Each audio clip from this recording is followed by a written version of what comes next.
At Kansas Insurance, we know one size doesn't fit all. In fact, our whole mindset is based on customized policies for you and your families. We're local, and we do what we do because we care about you. Think of us as brokers for your insurance needs. Working with Kansas Insurance gets you the award-winning service and attention to detail that only an independent agency can provide. All across Kansas, we're here to help you manage and plan for all types of risk. Contact a local agent today. Kansas Insurance. Local, independent, serving you. Just like the Cardinals are striving for success, Kaw Valley State Bank's mission is your success. At Kaw Valley State Bank, they provide the best, most efficient, courteous, and professional banking services possible. And at Kaw Valley, they recognize that the customer and their satisfaction is the most important ingredient to growing their community, with all the services you've come to expect from the hometown partner you deserve. Kaw Valley State Bank, online at kvsb.com, a proud supporter of Eudora Schools. High-quality foods, friendly service, great prices, and a connection to the community that is unsurpassed. That's Jean's Heartland Foods in Eudora. Family-owned, Jean's Heartland Foods offers a convenient one-stop shop, delivering the everyday essentials you need to specialty items from around the world. Jean's friendly staff is here to help you find exactly what you're looking for. You have options when it comes to feeding your family. Choose to support local. Choose Jean's Heartland Foods, 1402 Church Street in Eudora, or online at heartlandfoodstores.com. Are you looking?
The MVPs of BBQ. That's Barbed Wire Barbecue in Eudora. Family owned and operated, Barbed Wire Barbecue delivers great food and small town hospitality at a valued price. High quality hickory smoked meats, house seasonings, and time tested recipes put Barbed Wire Barbecue a cut above the rest. Kick off your Wednesdays and Sundays and enjoy game day. You to connect with 811 before you dig. And I'm Micro, and I'm here because I love to dig in the dirt. It's true. He's also here because he's very small and not that what he should have done. Dude, why didn't you call 811? I forgot the number. See? Not that bright. How do you see the world? Ha! At Shriners Hospitals for Children, we know that changing how you see things can turn them into everyday miracles, like riding my bike. Breaking for Children has been sending love to the rescue, regardless of a family's ability to pay. If you know a child we can help, call or go online now. Everybody can make something, because I think everyone has a spark of creativity, and the reason that I have to keep making is because I don't think my life would be as fulfilling without it. If you make things yourself, that means you're not cowering in fear. You're out there taking chances. That, I think, is my way of saying I love you to the world. All right, now I want to hear why you make. Share your own Why I Make story today. Visit whyimake.org.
Question: what will you find on all over-the-counter or OTC medicine packages to help you choose the right drug and use it safely? The answer: the Drug Facts label. This label lists the medicine's active ingredients and purpose, how much to take, and warnings you should know before using it. Remember, even OTC medicines you buy without a prescription can cause side effects you don't want. So follow the information listed on the Drug Facts label. For more information, visit fda.gov/drugfactslabel. A message from the U.S. Food and Drug Administration.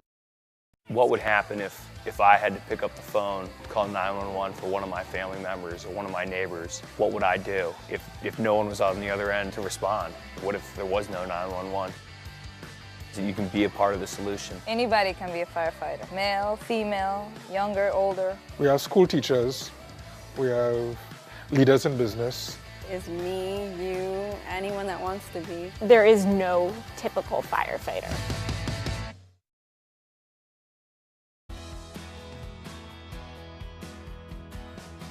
I used to drive an ambulance as an EMT, and I've always tried to be a safe driver. If people knew what I know, lives could be saved. In my car, if I see a truck or bus taking a turn, I know to take my time. When big vehicles turn right, they may swing wide to make the turn. If you try to sneak in, well, it's a lesson you'd rather not learn the hard way. When trucks and buses turn, let's you and I wait. It's our roads, it's our safety. The MVPs of BBQ. That's Barbed Wire Barbecue in Eudora. Family owned and operated, Barbed Wire Barbecue delivers great food and small town hospitality at a valued price. High quality hickory smoked meats, house seasonings, and time-tested recipes put Barbed Wire Barbecue a cut above the rest. Kick off your weekend with their delicious brunch on Saturdays and Sundays and enjoy game day your way with Barbed Wire Game Day Packs. Visit them at 601 East 10th in Eudora or see their full lineup of flavors at barbedwirebarbecue.com.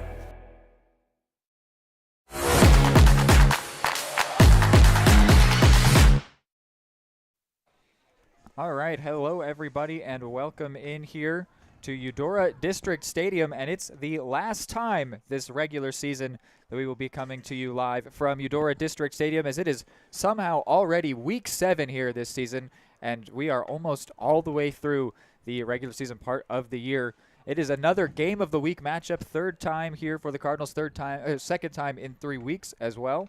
But unfortunately, the Cardinals come in 0-2 so far in these game of the week, something that Coach Steffen says that shouldn't be the case. He knows that this team should have won that game against Spring Hill, but they were unable to get that win, and so they do come in with the unceremonious 0-2 in these primetime matchups, if you want to call it like that.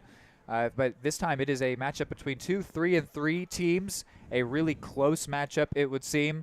The winner will come away with an above 500 record and guarantee that they at least go into the playoffs with a 500 record. So that's a big thing to fight for. You want to have that winning or at least at 500 level record going into the playoffs so you can get a more favorable matchup. So that is something that makes this game extremely important. It will be Cy Thomas starting at quarterback, second week in a row. He started last week, did throw for a passing touchdown, also got a rushing touchdown, had a nice performance. And behind him is Houston Carnegie. Meanwhile, Connor Watson is going to be starting at safety.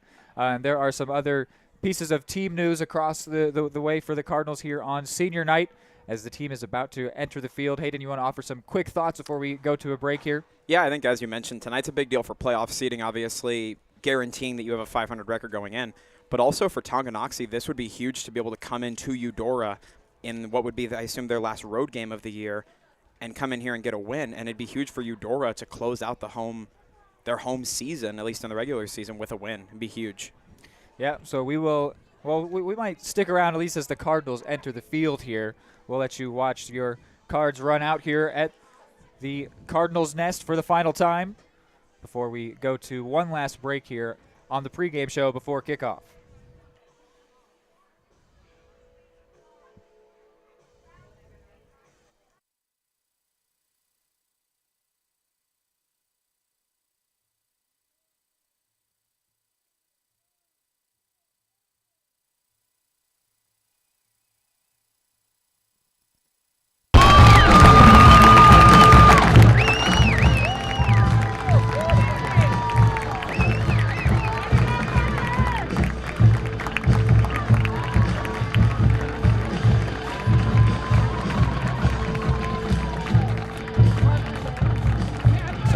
Sorry there if that scared anybody. We are getting our crowd mic all set up.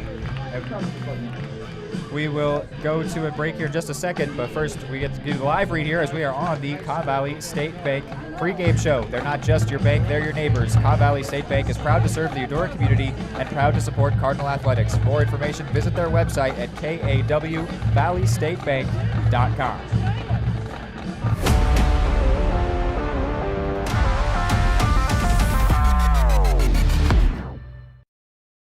At Kansas Insurance, we know one size doesn't fit all. In fact, our whole mindset is based on customized policies for you and your families. We're local, and we do what we do because we care about you. Think of us as brokers for your insurance needs. Working with Kansas Insurance gets you the award-winning service and attention to detail that only an independent agency can provide. All across Kansas, we're here to help you manage and plan for all types of risk. Contact a local agent today. Kansas Insurance. Local, independent, serving you.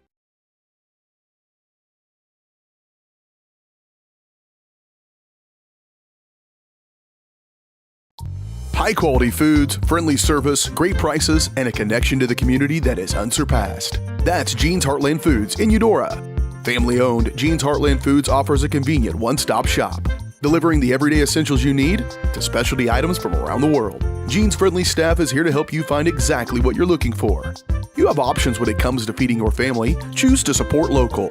Choose Jean's Heartland Foods, 1402 Church Street in Eudora, or online at heartlandfoodstores.com.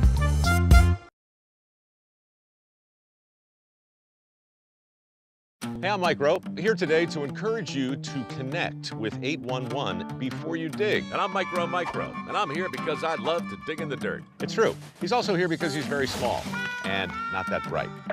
Here, for instance, we can see Micro doing what he loves to do. And here we can see the consequences of not doing what he should have done. Dude, why didn't you call 811? I forgot the number. See? Not that bright. Everybody can make something, because I think everyone has a spark of creativity, and the reason that I have to keep making is because I don't think my life would be as fulfilling without it. If you make things yourself, that means you're not cowering in fear. You're out there taking chances. That, I think, is my way of saying I love you to the world.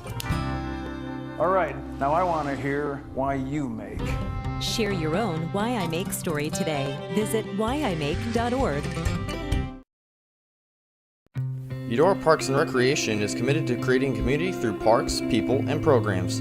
Their goal is to provide recreational opportunities for the community of Eudora that will enhance and promote a healthy lifestyle for all ages. The Eudora Parks and Recreation Department gives Eudora residents and others from surrounding communities the opportunity for family-oriented activities. Visit their website at eudoraparksandrec.org to view their youth and adult programs, leagues, memberships, facilities, activity guides, and more, and follow them on all social media at Eudora Parks and Rec.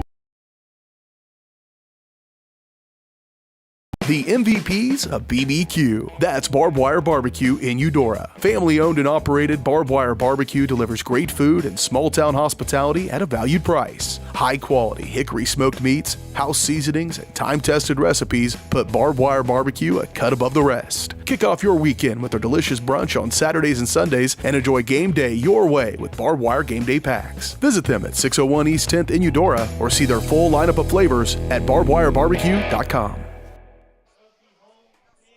Welcome back here as we are getting through the starting lineups here. Processing will be included. We will draw the winner. There we go. Back on the pregame show as we are just about 3.5 minutes away from opening kickoff, which will be brought to you by Main Street Scoops and Sweets.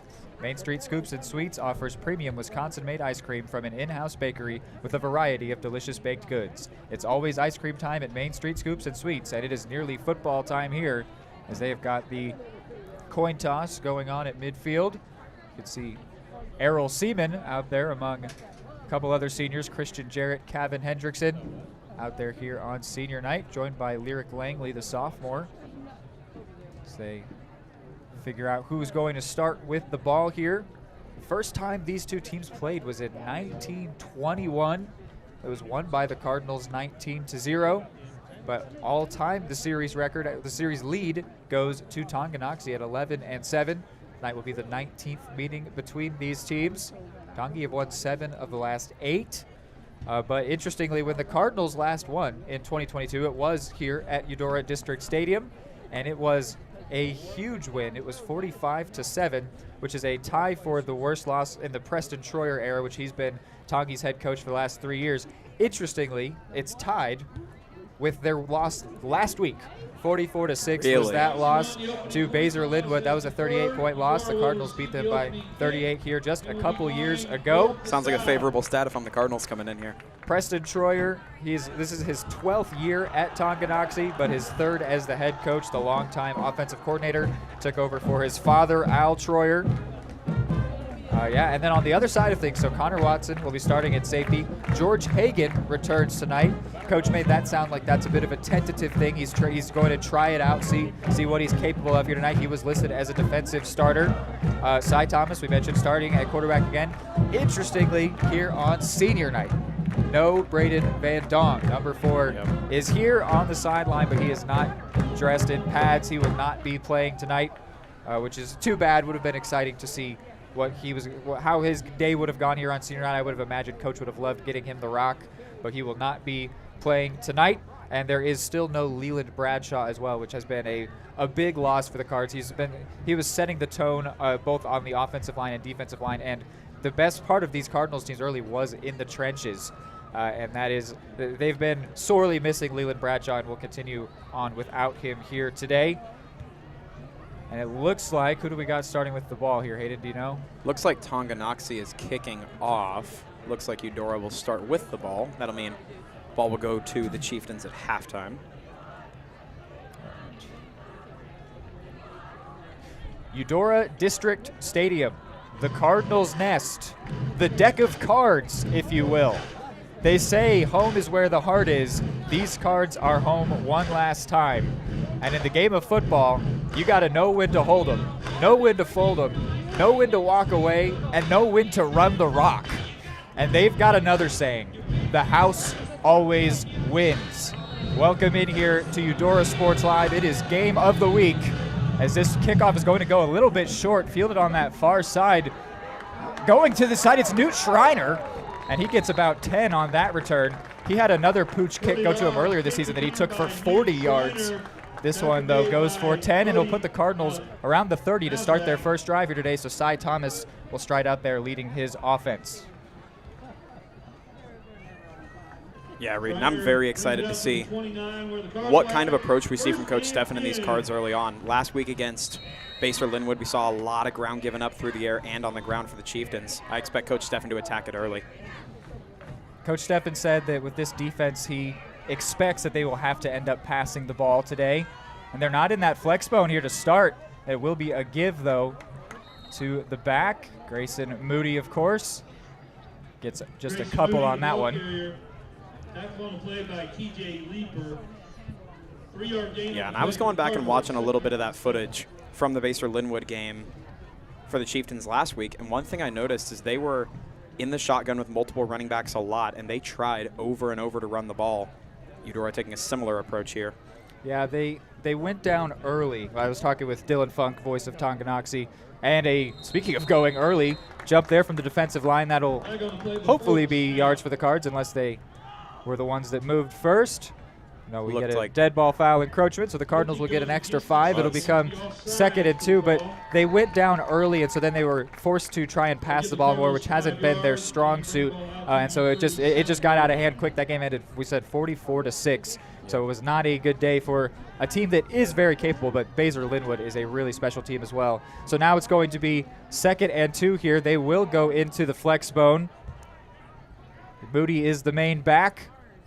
Short distance, they'll give it to him, and it'll be close. I thought there might have been a fumble, but no, it was just started moving they backwards. were just tracking him backwards, which it took about 4 or 5 people to get Moody up. And did he get the down? Or he did not convert here, so it will be an early 3rd down.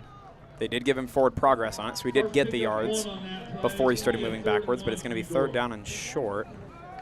And in last week specifically for Tonganoxie, the biggest struggle was once they got behind, they couldn't get any pressure, and Basel was able to just throw it, had all day long.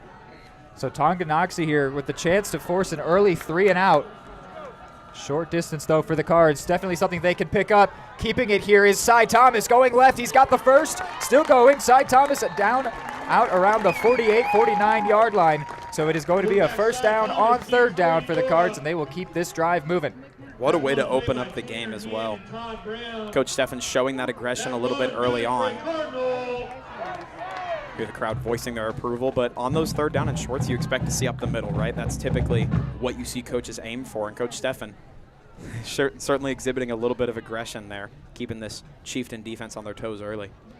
Thomas kept that one, rolled out left. He was met in the backfield pretty early on, did really nice to stay on his feet, evade the pressure, get the first, and then a whole lot more. Klobes just checked in for Preston White on this play. And here is that same flex bone right at the 49, and a flag will come in before the play goes.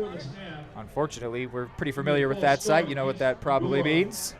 And indeed it is false start against your Cards. They'll be backed up 5. And now as they pick up the yellow off the field, the yellow gloves of Keelan Duncan will check into the game in place of Bryce Mulvihill, who seems to be starting in place of Braden Van Dong today. Yep. We were talking to Errol Seaman up here early in the booth, actually, and Keelan Duncan's name did come across. And he said that kid, for as young as he is, he said he's just a ferocious runner, so good with the ball in his hands. Here is the 1st and 15 play. Another give, and this one not going anywhere. Probably will be 2nd and 15, maybe even 2nd and 16 after no gain there. Seems like Tongi have got a very ferocious defensive line here early on, where the Cardinals have their identity in running the ball. Yep. The run the rock, as I said, that was a tweet from Drew Steffen earlier this year after the win against Ottawa. And the Cardinals have not strayed from that identity, but right now, Tongi somewhat shutting it down. Here's the 2nd and long. Give here to Keelan Duncan, the freshman, sits a man down. He's got 6 on that one. It'll be 3rd and medium, you could say. 3rd and 8 about. 3rd and manageable, right? You're not looking at 15 yards anymore. It doesn't, especially at the high school level, you see 3rd and 12, 13, 14 yards. It starts to feel like you're prepping for a punt, right? You're backed up that far. That carry certainly giving the Cardinals a chance at life here at midfield. Chieftains trying to get off the field. It is the Cardinals' first foray into Tonganoxie territory. Now on the opponent's 48-yard line. That flex bone, Mulvihill is the left-sided player, and he'll go in motion here. And now it's going to be Thomas looking to throw, does throw. He's got Kevin Hendrickson for a first. The senior brings that one in. That is his 4th reception on the year. That'll put him over 60 yards on the season. Cards move the chains once again, and the offense now moving inside the Tongi 40. And I just love to see Kevin Hendrickson getting some touches, right? We saw some of that earlier in the season. He was exhibiting a lot of that explosiveness and that ability he has with the ball in his hands. And in the last couple of games, the last month or so, we just haven't seen him get the ball a whole lot. As you said, his 4th reception of the year. Every time he touches the ball, makes the most of it. So now it will be 1st and 10 from the 36. They've got 2 wide here, 3 wide, something we have not seen a lot from the Cardinals, and the Cardinals end up taking a timeout. I thought it might have been Tongi being uncomfortable seeing the 3 wide. We can go ahead and keep it here. What do you think about seeing a 3 wide formation? I don't think that we have seen that maybe all year for the Cards. Yeah, I'm trying to see if there was a tight end out in the formation. Usually you'd refer to that as 11 personnel. At the higher ranks, it'd be 1 running back, 1 tight end, and the rest are receivers, which from this Cardinals team is interesting because we see essentially what you'd consider run personnel on just about every down throughout this season. Of course, Coach Steffen loves to be a run-first team. But that was, I agree with you. I don't know if we've seen 3 receivers out on the field at the same time for the Cards, but maybe once or twice all season. Right, and I really was certain that that timeout was going to have been taken by Tongi. Just right. It would have been like, whoa, we haven't seen this. Also, your screen is showing you 4th and 7, but fear not, it is 1st and 10. We're not at desperate downs quite yet. Still 2 receivers out wide. Looks like White and Jarrett. Moody is the main back. Von Holton playing as the tight end. The give here goes to Moody. Did not get much on that first down carry. Sat down right at the line of scrimmage. And the Chieftain defense to their credit, they've done a really good job on these early downs, first and second, of just not letting the Cards get those explosive plays early. Because, of course, getting 5-6 yards on first down just makes the rest of that series that much easier. Chieftains not making anything easy for the Cards here. Jarrett out wide on the left. Hendrickson motions left, and it's going to be a toss to Moody going left, and he knew that he was going to lose yardage there, so he ended up just kind of going down before they could even get to him. Sort of conceded the loss on that one, loss of a couple, so another third down on this drive. And right as I mentioned, this Chieftain defense not letting those big positive first plays, how about a negative play on defense as well? That's what coaches love to see in terms of momentum. Not only holding them at the line of scrimmage, but actually pushing them backwards is massive early in a game. So now we've got a 3rd and 13. Last time in a long third down situation, we saw number 13's number get called. And now Cardinals moving around. Mulvihill going right. Klobes going left. 3 seconds on the play clock.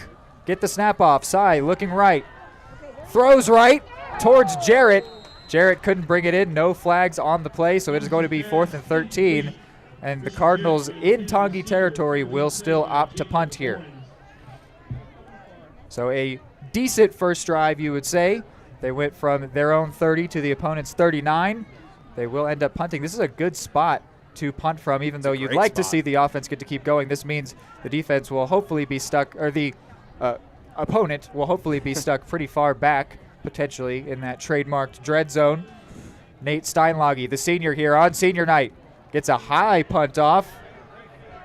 It will drop around the 15, take a Eudora bounce, and it'll be down at the 2 or 3 by Elijah Klobes.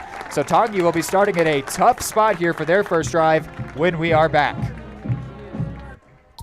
High-quality foods, friendly service, great prices, and a connection to the community that is unsurpassed. That's Jean's Heartland Foods in Eudora. Family-owned, Jean's Heartland Foods offers a convenient one-stop shop, delivering the everyday essentials you need to specialty items from around the world. Jean's friendly staff is here to help you find exactly what you're looking for. You have options when it comes to feeding your family. Choose to support local. Choose Jean's Heartland Foods, 1402 Church Street in Eudora, or online at heartlandfoodstores.com. All right, first drive for the Chieftains, standing in their own end zone here. It's going to be a keeper for the quarterback. No one knows that he has the ball. A flag comes in, but he is going to go. This is Talon Langford. Trying to catch up to him is Connor Watson. He's going to go 97 yards. There is a flag in the backfield. It was a play action essentially, and no one on the entire Cardinals defense had any idea that number 4 had that ball until it was far too late. Connor Watson playing safety was the closest. But it looks like they're heading back. Yeah, the offenses are backing up here, or the teams are backing up here. What a ridiculous first play there for Tongi. Unbelievable. Talk about a tone setter. Zoom on the white hat. Gotcha.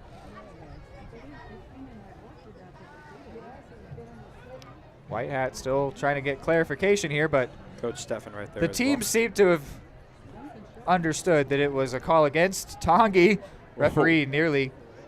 Okay, we have 2 penalties against Tonganoxie, holding, which was declined, and then face mask. So that'll be half the distance, which they were already pretty darn close to their own end zone. I believe they were on the 2, so that's going to put them on the 1. They'll now be back at about the 1.5, as it is first and just a little bit longer, with 7 minutes on the clock. A warning shot, you could say, was just fired there by Langford. And yes, maybe that doesn't happen without the holding or face mask, but even still, it sends a message. Just showing off what he is capable of, going 97 yards. He does have 3 rushing touchdowns. That would have, he has 162 rushing yards. That would have almost doubled his tally. This time, Tongi will take a timeout, and this time we will do the same with them. When we're back, it's 1st and 11 deep in the dread zone.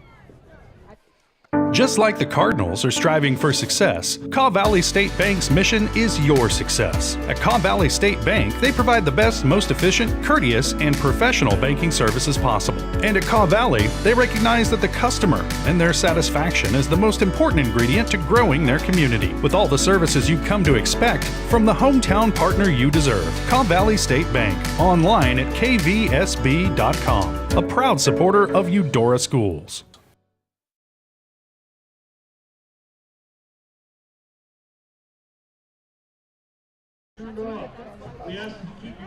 All right, and as we return here, Tonganoxie and Eudora gathering, we spoke to Coach Stefan a little bit earlier and asked him how the 3-3 cards stack up to the Chieftains, and he specifically mentioned we're going to have to play well on defense to stop their wide zone running game and keep the quarterback contained from running and throwing.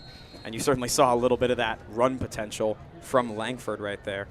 So 1st and 11 from the 2. Langford standing in his end zone, fakes a throw left, now throws over the top. Mulvihill is the defender in the area. Was kind of all over the receiver there. Elijah Holthouse gets away with that one. It'll be 2nd and 11. And we had a pretty good view of it, but I'm not quite sure if Elijah Holthouse dropped that ball or if Bryce Mulvihill kind of raked his hands through to get that ball out. I think he just couldn't get a good view of it. It's always, whenever you're looking directly backwards, always really hard to bring those in, because that means you'll be seeing the ball at the last possible second. And it was just a bit overthrown too, but Langford, again, he just threw a fake check down to the left, and it had almost the entire defense bite. So he has the Cardinals defense in the palm of his hands, it would seem. Here's the 2nd and 11, Gibbs this time. Fighting left, still on his feet. Hubler and Janovec in on the tackle eventually on the give there to Tanner Hand. Tanner Hand has been getting the ball less and less as time has gone on. A couple weeks ago, he had only 11 carries, which at that time was the least carries he had in a game. And then last week, he had only 9. And here, though, he's already got his first in the first quarter. So they might be able to go back to their running back. Sounds like he may have been fighting through some stuff. Here's a 3rd down here. Looking long is Langford. Hubler's the defender. And another, this time it's incomplete for looking for Jacob Morenz. I think I'm okay with that call. I'm okay with that. It was maybe uncatchable or a little late, but Cardinals defense living a little dangerously, draping their hands all over the receivers. But how about taking what was being called here? A 3-and-out, a great defensive stand, and now Connor Watson is standing to return the punt in Tonganoxie territory. So the Cardinals are almost guaranteed to start in a good spot here. They've actually got 2 players back. Is that Christian Jarrett? Oh no, movement up front. Now some flags come in. It's 4th and 7 though, so even if this is against the Cards, won't stop the 4th down situation, though it could make it more considerable for Tongi. Let's see what the white hat says. Against Eudora. Like encroachment. So it goes from 4th and 7 to 4th and 2, and Coach Troyer will have something to think about if he wants to go for the 4th and 2, but still has the punting unit out there. It's so far back on your own territory. You'd have to be careful. A low snap followed by a low kick. It will go into Cardinals territory, and Watson will elect to let that one roll, and it will go right out at the 38-yard line. So a really solid punt there. Credit where credit is due. Kicked out of his own end zone all the way to the opposing 38. So it's actually not even much of a better starting position than from the kickoff that began the game, and that kickoff came from the 40-yard line.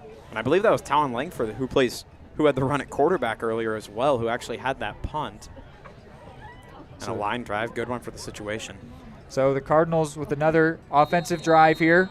The first one, they picked up about 20 yards over the course of play, but ended up having to punt. Now starting in slightly better field position. Thomas gives to Moody. Moody trying to find space. Got past one, but was taken down by the next tackler for no gain.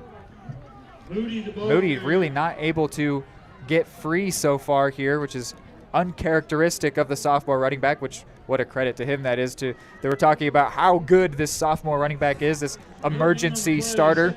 But since he has become the starter for Errol Seaman, he averages more than 26 carries a game for more than 140 yards, and he averages a touchdown every game that he starts. So The Cardinals leaning on him here again today, but so far, Tongi have been able to shut him down. Here's the 2nd and 10, this time given to the freshman Duncan. Duncan makes a man miss. He's got the first, and a great tackle there. We'll stop him after he gets 11. Hold on. Tackle, trying to see who was in there. Tackle was made by Brady Martin, the junior. So a good stop there, but it was a pickup of 11 and puts the Cardinals into Tongi territory. And I was about to mention on the prior play to Grayson Moody, you think Coach Troyer made it clear to his team or not that this Moody kid is dangerous? Let's do all we can to prevent him from wrecking our day on the ground. I'm sure the film showed them that. Jared out left. Thomas, seemingly miscommunication, but it doesn't matter. Cy Thomas has almost 10 yards here on this carry. I think he was trying to give to Keelan Duncan, and Duncan didn't realize that play was going to him. So Cy Thomas said, all right, took off and picked up 9 for the year 9. It's one of those situations where you get grateful that your quarterback can move, right? In those miscommunication moments where everything kind of falls apart, Cy Thomas able to just take it himself, find those little holes, and turns what could have been a very negative play into a relatively positive one. They call it a pickup of 8, so 2nd and 2 from the Tongi 41. So far a stalemate, but the Cardinals have looked the better team, you'd have to say. Here's the 2nd and short with just over 4 to go. Thomas looking left, wants to throw, does throw, and it is dropped over there by Bryce Mulvihill. He's upset at himself. That was Keelan Duncan, I believe. It was Keelan Duncan. That would have been his first reception. I noticed as I was going through all of our stats this year, running backs do not have a single reception. If Hubler might be the exception depending on what you call him, but he hasn't had an established role in the offense. But no receptions for Moody, no receptions for Duncan. On that occasion, they were looking for the freshman in the yellow gloves, and he could not bring it in. So now 3rd down once again. Here is the 3rd and 2. Moody, the main back, the flex bone formation given to Moody. Moody runs into a heap of players, and they are going to give him the 1st down. And I'm really liking what I'm seeing from this Cards offense from Coach Steffen, just from a situational perspective. They're doing a really, really good job of when to run up the middle, when to go to the edges, when to throw the ball. And of course, execution has been the main point with Coach Steffen. That's been his emphasis to this point, but you love to see the right plays being called at the right times.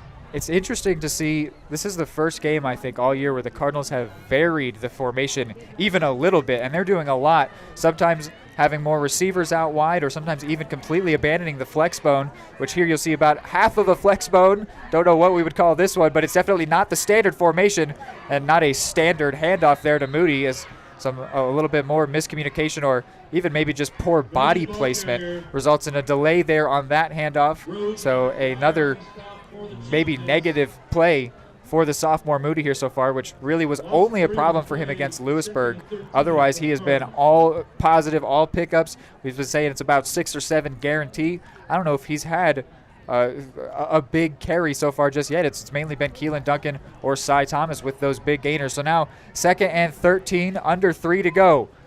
A give here to Duncan. Duncan going right just as we call his name and ends up stumbling forward. A really good job there to turn that into any gain. It was about to be a loss of 1. I think he ends up picking up 3 or 4. It'll still be an unfavorable 3rd down, but the Cardinals' drive keeps going here. Well, and you'd really like to prevent another drive from stalling out between those 40-yard lines, right, close to the red zone. But again, they're in decent field position, regardless of how this one plays out. Just got to hold on to the ball. White out wide on the far side. Hendrickson motions that direction. Thomas wants to throw that way. He does throw for Mulvihill, and inaccurate on that one.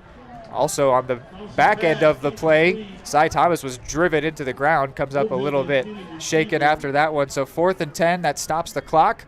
Cardinals will be punting again, but from a favorable position once again.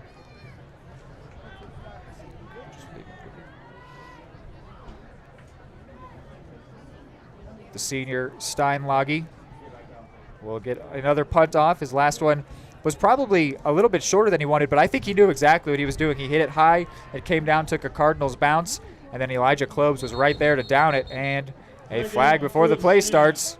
You probably know what that means. False start on the Cards. Who else? Gives a little bit more room to Steinlage. Let's call it a strategy. It was strategic. Give a little more room to work. Steinlage kicked it from there. It was going to be a touchback, but now they're going to be pinned inside the 5. Right. They knew what they were doing. Well, like you said, it may not have been a perfect punt, but he did a very good job giving it enough air that it could get the bounce and give the Chieftains rough position. Get another chance here. Steinlage brings it in, gets the punt off. A little bit more direct, spinning back. Lands right at the 15, and it'll be down by Des Hubler, so this time they will be starting around the 13 or 14-yard line on this drive. And maybe not perfect from Nate Steinlage's perspective, but you can't complain about that, right? No. About making an opponent start Putting from them within inside their the own, 20. from within the dread zone, right? Cardinals will need to be on high alert. Langford showed what he's capable of on the first play last drive that ended up not counting, but here is the 1st and 10. Langford will keep this one. This time the Cardinals know he's got it, but he breaks the first tackle, and he's eventually brought down. I think it was Des Hubler in on the stop.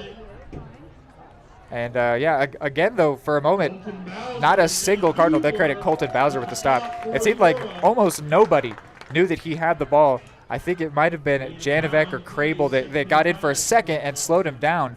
But beyond that first level, no one was aware that Langford was holding on to that thing. And the Cardinals have got to get a little more privy to that. Actually, I'm seeing now it was definitely 66 Braden Marks on that first one. Here is the 2nd down play and a big gain. And in fact, I think that's going to be a first on the 2nd and 5 carry. It's another give to Tanner Hand and brought down by Colton Bowser once again. But the Tongi Chieftains will move the chains for the first time. And you did briefly mention earlier that Tanner Hand has been big on the ground, but he's had a really good start to the year outside of those early delays the last couple of weeks. Here he is once again. I believe that's his 3rd carry now. So already getting getting the ball in his hands to Tanner Hand, which has not been going to him so much lately. Correct me if I'm wrong. I believe 9 and 11 carries the last 2 weeks had been significantly higher the rest of the year. So 2nd and 7, under a minute to go from the 33. Wanting to throw, Langford evades the pocket, rolling left, might run here, does. Stiff arms a man and runs out of bounds after getting just a couple. Ran right through Newt Schreiner on that one. Got close to the 1st down line. They'll call him 2 or 3 yards short. So there will be a 3rd down here before this first quarter comes to an end. Hey. You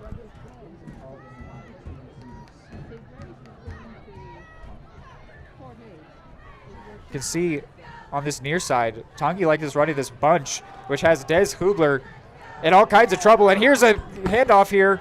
I don't know if that was hand or not, but a strong run. It was. Looks like that was 12. Brady Martin, the junior, that got that one. And he ended up getting a nice pickup before Newt Schreiner brought him down. So another 1st down for the Chieftains. They could elect to take us to the break if they would like to, but I think they're probably going to keep it rolling here. They've got a bit of wind in their sails. And again, you see that bunch formation on this near side. Hubler trying to do press. Langford looking that way. Going that towards the side of Des Hubler, which was Todd Brown. That throw ended up going just out of bounds. It was a pretty ball, though, from Langford. Beautiful throw. Interesting how they're playing that, Hayden. You see they're the 2 receivers, one right behind the other, and they're only having one corner play up. Can you explain that a bit? So my knowledge on that goes as far as in a bunch formation, you can only have one of those receivers line up on the line of scrimmage, but it looks like more of a zone coverage-based look from the Cards because there could be 2 corners stacked right on top of it. Langford wanting to run here. Still on his feet and eventually brought down by the entire Cardinals defensive line. That will end the first quarter right on the Cardinals logo, as it is going to be 0-0 going to the first quarter break. When we're back, the teams will switch sides as we prepare for the second quarter here on the Game of the Week.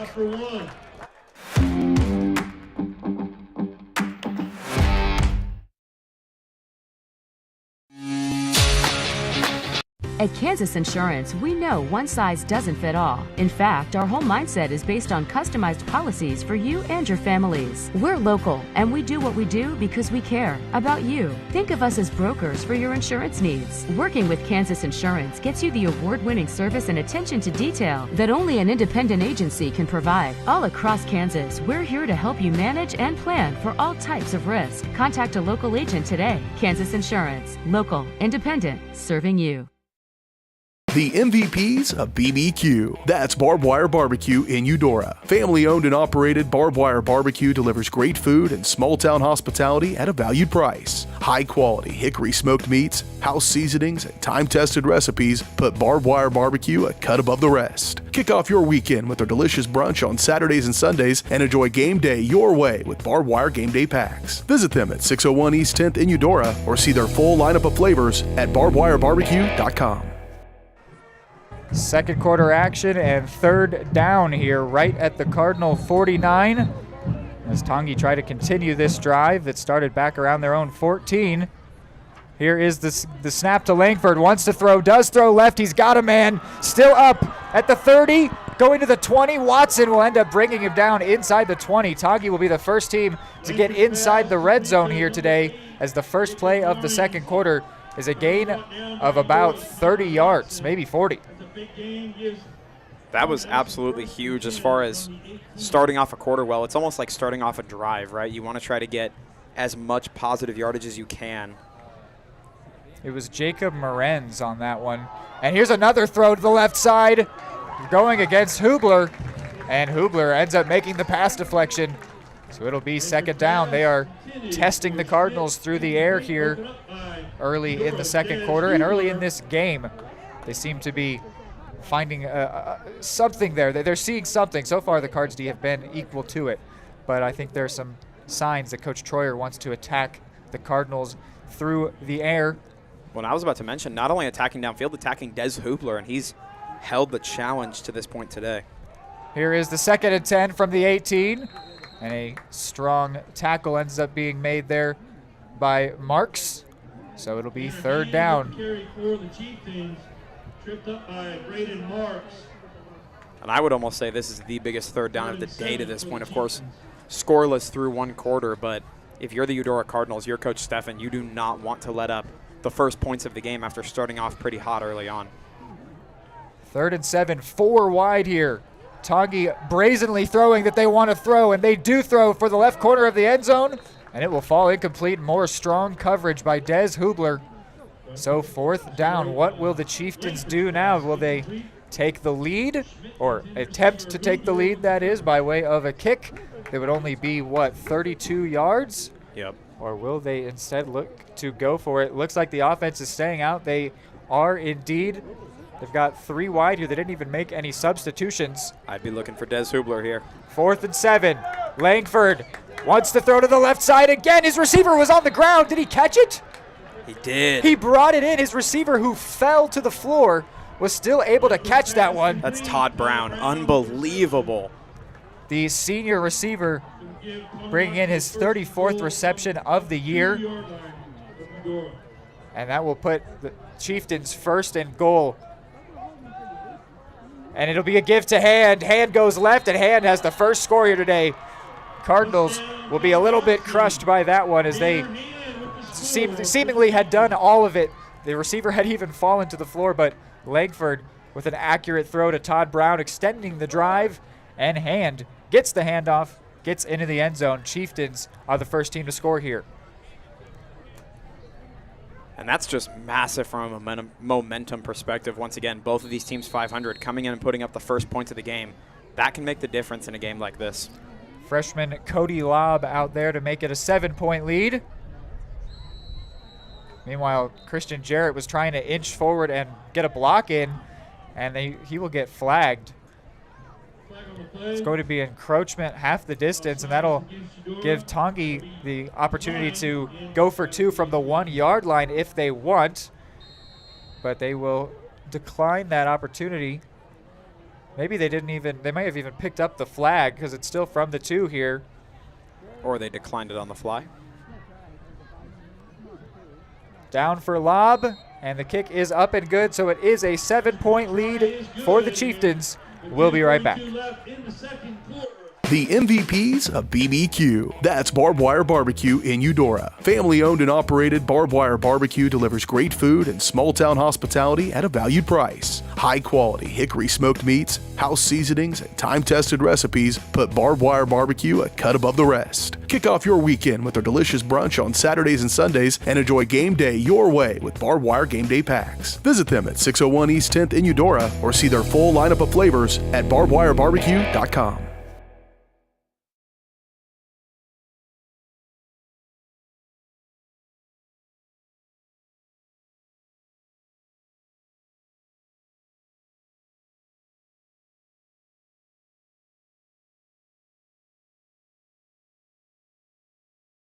At Kansas Insurance, we know one size doesn't fit all. In fact, our whole mindset is based on customized policies for you and your families. We're local, and we do what we do because we care about you. Think of us as brokers for your insurance needs. Working with Kansas Insurance gets you the award-winning service and attention to detail that only an independent agency can provide. All across Kansas, we're here to help you manage and plan for all types of risk. Contact a local agent today. Kansas Insurance. Local. Independent.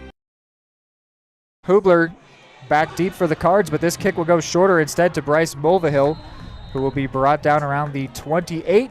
So the Cardinals again starting in decently favorable position here, which all three of their drives have been in a good starting spot, you'd say. Yeah, I'd say they've been in a very good starting spot to this point, but now, again, there's no panic yet, right? There's no sense of tremor, but certainly a sense of urgency now. And if I'm Coach Steffen, the biggest key to the game for me is to not get stuck in third down and longs, right? Get Grayson Moody and Keelan Duncan rolling on those first downs. Try to keep this Chieftain defense from pinning you in 3rd and 6, 3rd and 7.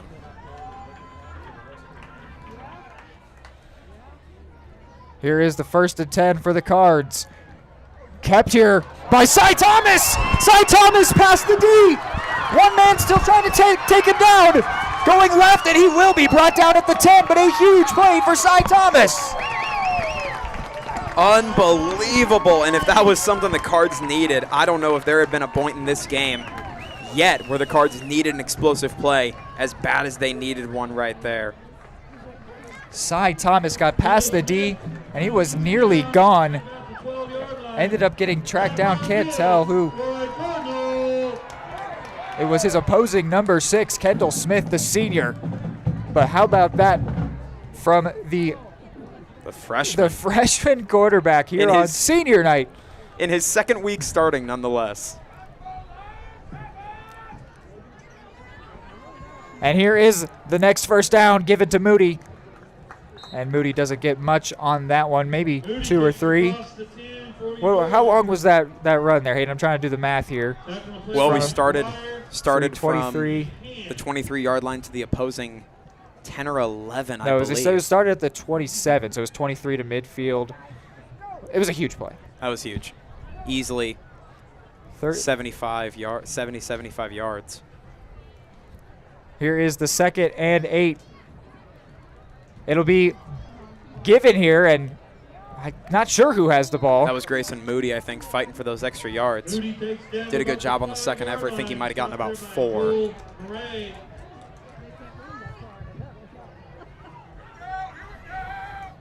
Well, I thought so. I saw it, too. It could have been Bryce Mulvihill as well. It was Moody, I believe.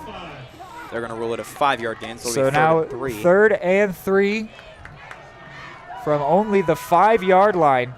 They could pick up a first down without scoring. Mulvihill rolls out to the right. Thomas still has the ball, wanted to throw, but instead will be brought down for a loss. You could call that either a sack or a negative rushing play, but that'll make it 4th and I'm not sure, 4th and about 7 in a tough spot. Steinlunge could easily make this kick. I would prefer them to just try and take the points, but I could see I would as well. I could see also the first time you're in the red zone today, you want to just try and go for it all. Keep that aggression, right? My philosophy, I try to think you play football until the last 4 minutes of the game, and then you can start playing math. Right. But I know that a lot of teams, they ride the momentum. They don't care about the statistics one bit. They're just doing what feels right. And here, Coach Steffen, well, before the 4th and 8 play, Coach Steffen emphatically calls for a timeout. That's his team's second timeout. And we'll go ahead and keep you here. Hayden, what would be the difference if they take the kick and make it 7-3 versus if they go for it, don't get it? What's the feel there? Let's say if they don't get it. If I were coaching, the last thing I want to do is even think about going for this. If it were 4th and 2, 4th and 3, I'd be hesitant. From this far away, if they were to miss the 4th down, not only do you come away with no points, but you give this crowd and this offense and this sideline that massive explosive play to start the drive, and to come away with nothing from that can really take the wind out of the sails of a team. Whereas if you take the 3 points, you may not take the lead, you may not tie, but you get that explosive play, you get your chunk play for the first half. The defense is rolling, the sideline is excited. And of course, though, you know what Coach is thinking when he wants to either go for it or not is, what if we kick the field goal and miss? I would rather go down trying to shoot for the end zone than trying to settle for 3 and still not get it. But Steinlage, credit to him, over the course of the season, I have seen a real improvement in his form. Yes. We've seen every kick come out much more predictably end over end. But it does not seem like they will turn to the senior here tonight. Instead, opting to leave the freshman and his offense out there. Christian Jarrett is wide on the left along with Kevin Hendrickson. So Thomas wants to throw left, does throw left, has Duncan. And I don't know if he's got the first. He's fighting for it. I think he's short. Oh, my goodness. I think he's about a yard short. He was brought down at the 5. It was 4th and 8. So he got 5, but he was 3 yards short of the first. So the Chieftains will take over. The Cardinals' drive does end right there, right at the finish line. Defense is still in a good spot here as long as they can make a play, but it is the fact that drive comes away with no points is a little bit upsetting. That's why I would think you take that field goal. Just play football for now. Put points on the board, because later in the game, those 3 points can always be huge. The win over Ottawa was just a field goal difference. But like you said, going down swinging, right? So now Langford fakes the throw, wants to throw long, does throw long on this near side, and off the hands of his receiver. Looks like that was Owen Schmidt, the senior. Just couldn't bring it in. Really tight coverage by Bryce Mulvihill. 2nd down. And that time, they were testing Christian Jarrett and Bryce Mulvihill as opposed to Des Hubler. Des Hubler has gotten the majority. I believe before that one, every downfield target of the day had gone to Des Hubler. He'd done a phenomenal job holding up. Christian Jarrett, Bryce Mulvihill do the same, keeping this Chieftain offense backed way up. And what's interesting, Langford has had all the time so far to make those decisions, and that's part of not having Leland Bradshaw. He was just such a bully up front, but Cage Crable is still fully capable, but has not been able to get past this Tongi O-line so far. Langford keeps this one going right. Christian Jarrett gets to him, and hey, Christian Jarrett stuck to him there like a glove. Langford thought he was past him, and Jarrett said, "You absolutely are not." And he will make it 3rd down here as the Cards try to force a 3 and out. And CJ might have had Stickum on his jersey right there, the way he grabbed him. Langford tried to spin out, shake him off, and CJ was not going anywhere. But I love the designed run, aggressive approach from the Chieftains to this point. Also, empty sets we see, no running back in the backfield. Yeah, showing their hand here. Langford keeps. And I think he's got the first. He's still going. He definitely has the first now. Fighting for extra distance, going down at the 32. So the Chieftains get out of the dread zone, get out of jeopardy, as they are now in a solid spot to continue this drive with that 1st down run there. 3rd down run. Well, then we talk once again about how huge that can be for a defense when you think you've got them backed up and you're able to pop a big play on offense. Just puts the wind back in your sails as a team, especially with the lead. Langford's running ability has been huge for Tongi when they can show pass and then still run. This time, though, they will throw, and that throw was too low, intended for Elijah Holthouse. Falls incomplete, but when they, just on that previous play, they empty set, so the Cardinals defense is thinking, all right, they're showing pass. You put out all the secondary, get everybody covered, and then Langford just tucks it and runs. And so that makes it a lighter box, less people for him to navigate as he gets further downfield. And then once you do get into the secondary, it's guys like Christian Jarrett trying to bring you down rather than guys that are more built like Sylvie Janovic. Here's 2nd and 10. Wanting to throw left, rolling left, and it will step out after getting 3 or 4. So it'll be another third down here. Well, when we go back to the notes I had marked before the game, we've seen a lot of it continue today. I noticed for the majority of the year, this Cards offense has been in that flexbone formation, heavy running. This Chieftains offense also seems fairly run first. They still like to get the ball in the hands of their running backs, but they utilize those empty sets, empty backfields a lot. Of course, for anyone unaware, empty is just simply a term for where there is no running back, nobody else in the backfield besides the quarterback. The backfield being empty, and it just spreads out the defense, makes the picture a little bit clearer for the quarterback, Talon Langford. And even when they're running first, they'll do it through their quarterback, who wants to throw here, tucks it, and then just gets that one away as to avoid being sacked by Ethan Winton, the junior. So 4th down now, 7 minutes on the clock. And that was a whole team effort right there from the Cards defense. Of course, Ethan Winton got his hands on Talon Langford right as he was wanting to let that ball fly. Kept him to tuck it down for just a little bit longer, and when he tried to check it down, Sylvie Janovic was right there to keep it no gain. So now another punt here. This one gets off, driven nice. It'll come down right around the 40 and take a Cardinal bounce, so Tongi will sprint to it and down it right at the 42, which is where the Cardinals will start when we are back. High-quality foods, friendly service, great prices, and a connection to the community that is unsurpassed. That's Jean's Heartland Foods in Eudora. Family-owned, Jean's Heartland Foods offers a convenient one-stop shop, delivering the everyday essentials you need to specialty items from around the world. Jean's friendly staff is here to help you find exactly what you're looking for. You have options when it comes to feeding your family. Choose to support local. Choose Jean's Heartland Foods, 1402 Church Street in Eudora, or online at heartlandfoodstores.com. First down play here. Goes for a few yards there. Moody getting the carry, still has really not been able to break free. They have had Moody in handcuffs here early on, as he only gets one on that one. That's sort of been the story of his day so far. I think ankle cuffs might be a better better estimation of what we've been seeing. But it's interesting that Keelan Duncan has been very productive on the ground, as opposed to Grayson Moody not getting a whole lot. 2nd and 8, Mulvihill in motion. Toss going right. Moody cuts back to the middle, gets past the first guy, and then the second able to bring him down, along with Tucker McGuire. It'll be 3rd and medium. There have been a lot of third downs early in this game. It seems like that might be the story of the day, is who can live on 3rd down, who can make it happen, get it done, get the chains moving. So far, both teams have done it a bit, but as they get further down, Tongi were able to keep it going. Cardinals have not so far, as their previous drive stalled out on downs. You hear it referred to as the money down for a reason. 3rd and 7. Sy wants to throw, does throw, going long towards Duncan. He brings it in. The freshman Keelan Duncan having a day. We were just singing his praises, and he deserves even more, as the Cardinals now down to the 25. And how hype is Cy Thomas over here? That was all I mean, we saw Cy Thomas break off a 60-plus yard run earlier, and I don't know if I've seen that much energy from this Cards side yet today.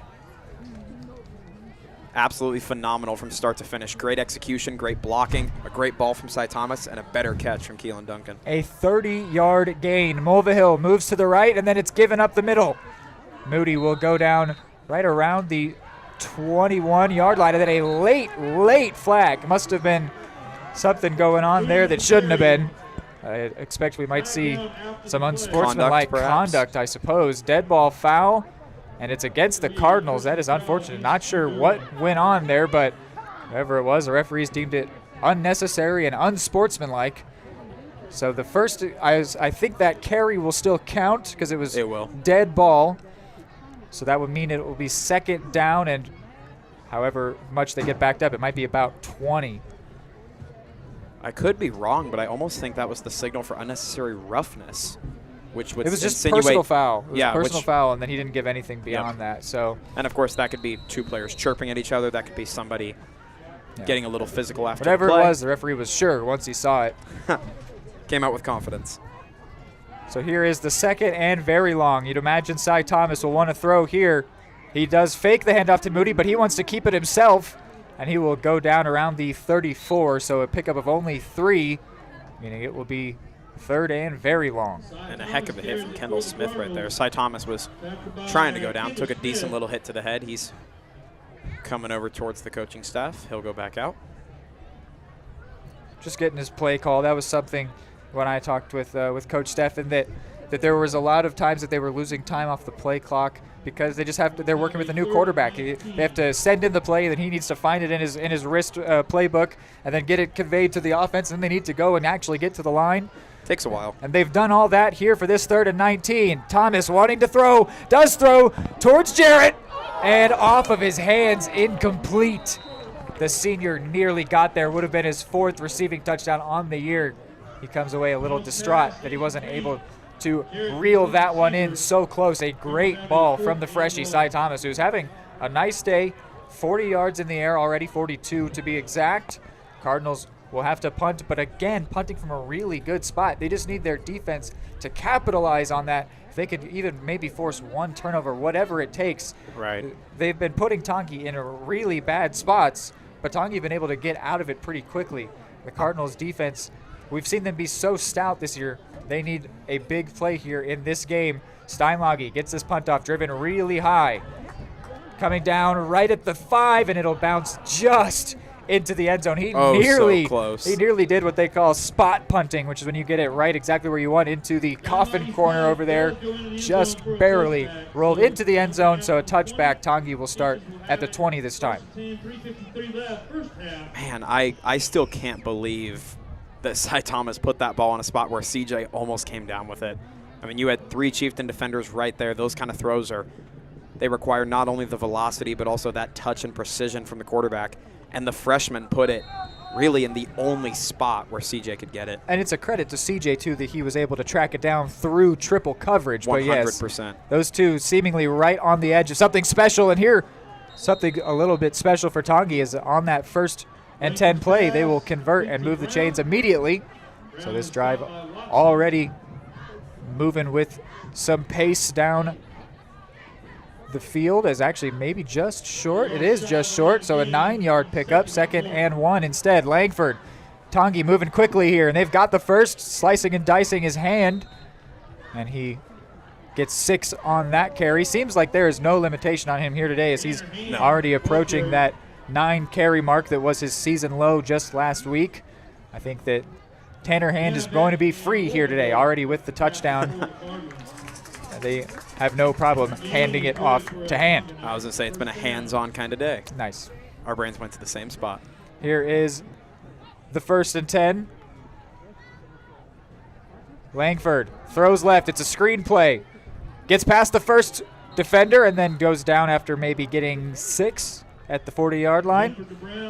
Langford this time throwing that one short. He's faked that one a couple different times and has had the Cardinals bite, so you have to imagine that must be something that was on film. And this time was able to get around the first corner. Then the rest of the defense swarmed, made the tackle, so 2nd and 4 as we are already pretty close to halftime here, which the Chieftains will start with the ball. So if they could take a 2-possession lead, that could put them in a really good spot this game. Here's another handoff on 2nd and short. We'll maybe get half of it, so it'll be another 3rd down. We've seen these all day long. Well, and of course, those are the biggest downs of the day, right? And like you said, when it comes down to who's able to convert and who's not, the Cards have just struggled a little bit more down the field compared to the Chieftains, who have been very good on 3rd down. And that's been this season. The further the Cards get down the field, the tougher it's been for them. This is going to be a conversion here on the 3rd and short. Narrowly, not by lack of effort from the Cards defense. It was Hand getting the give. But you're right, we're entering, of course, we're not too close to halftime yet, still got a couple of minutes on the clock, but this is dangerous for the Cards defense. You really do not want to allow any kind of points here because then you're giving the Chieftains the ball to start the half. 2 receivers on this near side, Jarrett and Watson together in coverage. Langford wants to throw, instead goes left. His man's behind the defender, and then Hoobler able to get to the ball first, stands over his man, said, yeah, I did that. Hoobler got high there, had a chance to bring down what would have been his 2nd pick of the year, but instead it just goes down as a pass deflection and a good one. 2nd and 10. Again, I mean, same thing as Cy Thomas's near completion to Christian Jarrett. I'm in awe that Des Hubler was even able to get on top of that. Just phenomenal athleticism. The target was looking for Hunter Neihart. Here is 2nd and 10. This time it's a give. Janovec will make the stop after maybe 3. So that clock will keep running. It's under 1:40, under 100 ticks to go. It's also worth noting on that Des Hubler pass breakup, Christian Jarrett was very excited over on his side of the field, amped up for his teammate. We've got a shining moon over Eudora District Stadium here in the final home game of the regular season. Throwing to the left, Langford got his man. Hubler made the quick tackle, but could not stop. I believe that might be Neihart once again. No, they say Owen Schmidt, so the senior number 14, who stands 6'2", able to bring that one in. Clock keeps running, though, and Tongi not really in a rush here. Just back-breaking. Here is the 1st and 10. Just over a minute. Langford wants to go long. They're testing Hubler again. And off the hands. So close that time for Todd Brown, who made a big reception in their touchdown drive. But on that occasion, couldn't bring it in. Hubler, it's interesting. There are a couple times when he's been thrown to, it looks like he's beat. And then he's made up the distance while the ball is in the air, which that is a huge credit to him. That's so hard to do. I guess while the receiver has to slow down their steps a little bit, Hubler is eating them alive. Langford with the give. That'll keep this clock running. Tongi have 2 timeouts remaining, and just as I mentioned that, they will elect to take one. And like you mentioned earlier on that, on Des Hubler looking like he's behind on a lot of these deep attempts, you'll hear coaches call that trail technique from a cornerback. It essentially means he's going to set himself right behind the receiver's hip, and he's just going to trail him. He's just going to follow him. And coaches really only call that when they have confidence that that DB has the athleticism and the recovery speed to get back on top of a route, which that one he may have gotten a little bit lucky. That one bounced off the hands. But every other time today, he has been solid as you can possibly ask for a corner. Well, and even when the ball goes off the receiver's hands, if the quarter did enough to make him uncomfortable to make the pass incomplete, that's all that it takes. That's a win, And the defense have been doing that so far. Of course, we know the Cardinals somewhat vulnerable over the top. Tongi probably aware of that. Looks like they're aware of that, as Langford, I don't know how many times, has taken the snap and had his eyes only set on the back left corner and I just think we're fired 6 or it 7 over there tonight. Yeah, they have one play, and they are sure that if they keep calling it, it will work. 3rd and 7, 51 seconds to go. This time it's a give, and it's going to be a big gain. Head of steam, as this hand looks like it goes down inside the 15. So Tongi now moving quickly. Indeed it was. Tanner Hand. Offense going quick. They have their 1 timeout remaining, but they don't want to use it. Clock temporarily stopped because of the 1st down. Crable wanting to check into the game. Don't know if the Cardinals can do that with the no huddle. Marks sprints off the field. Langford throws screen left side. Going left, it's Neihart. And he will get pushed out of bounds, so that will now stop the clock. He may have even gotten the 1st down. It was 1st and 10 from the 16. He went out right around the 6. So it could be 1st and goal here with under 30 seconds, as Tongi looking to take a 2-possession lead before getting the ball back to start the 2nd half. It is, and we see a couple of substitutions here on the Chieftains side, but they're certainly taking advantage of what's been one of the Cards' main weaknesses on defense this year, just getting between the tackles close to the line of scrimmage, right? They're fully taking advantage of those screen passes, mainly over to the left side, confidence that they can make them work. Package change. Van Holten comes out, and in goes Keelan Duncan, and flags before the snap starts. Something we're familiar with, knowing what that means. False start this time against the visitors. So Tongi will get 5 yards further from the end zone. It'll be 1st and goal, but from the 15, or from the 10 rather. And now Van Holten goes back in for Keelan Duncan. And if you're on the Cards defense, on the play calling side, how aggressive are you wanting to get here? Coach told me he's not very interested in turnovers. That's only when the offense makes a mistake. And here, going to his left, the quarterback Langford, and Langford will get into the end zone. He has been running all over the Cardinals defense, and that will continue here. They will indeed take that 2-possession lead before we go to the halftime break in a game that feels like it's been so even. Right. You look at the scoreboard, and it's anything but right now. A lot of football left to be played, but Cardinals find themselves trailing in a game that has been so back and forth. They just have not been able to stop the run game. And so now back out there, Cody Lobb to make it a 14-point lead. Lobb, it was a bad snap, but they got it down, up and good. 14-0 is the Tonganoxie lead. There are 22 seconds left for the Cardinals to maybe formulate a response. Eudora Parks and Recreation is committed to creating community through parks, people, and programs. Their goal is to provide recreational opportunities for the community of Eudora that will enhance and promote a healthy lifestyle for all ages. The Eudora Parks and Recreation Department gives Eudora residents and others from surrounding communities the opportunity for family-oriented activities. Visit their website at eudoraparksandrec.org to view their youth and adult programs, leagues, memberships, facilities, activity guides, and more, and follow them on all social media at Eudora Parks and Rec.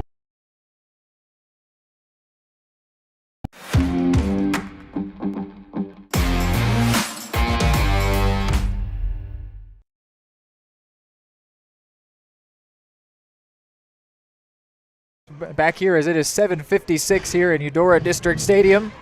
22 seconds left here in the half. Cardinals will have some bit of a chance here, whatever they want to try and do with those next 22 seconds.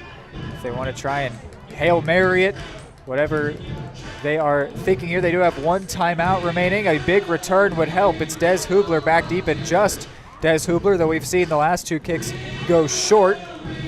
And this one will again go short. They seem to be avoiding Des Hubler, who has been a dangerous threat on those kick returns, so maybe one worth avoiding. Maybe Coach Troyer said, don't kick it to 20, which would be a nice sign of respect for the freshman if that is the case. He did have, it was, I think, an 80-yard return. Yep. It may have been a punt, but whatever it was a huge return earlier this season. I think that was against Ottawa. Kickoff, I believe. So here is 1st and 10. What will the Cardinals do beginning at the 30-yard line? They do have Christian Jarrett on this near side. Will Cy Thomas throw here? He keeps the ball at least. May have wanted to throw or run, but instead will go down for a pretty big loss, and the Cards might just let those final 15 seconds run as Thomas could not break free over there. No sense of urgency from the Cards. They will head to the halftime break, trailing by 2 possessions, 14-0, somehow in a game that feels like it has been so close. When we're back, it's the halftime show. Keep it here on Eudora Sports Live.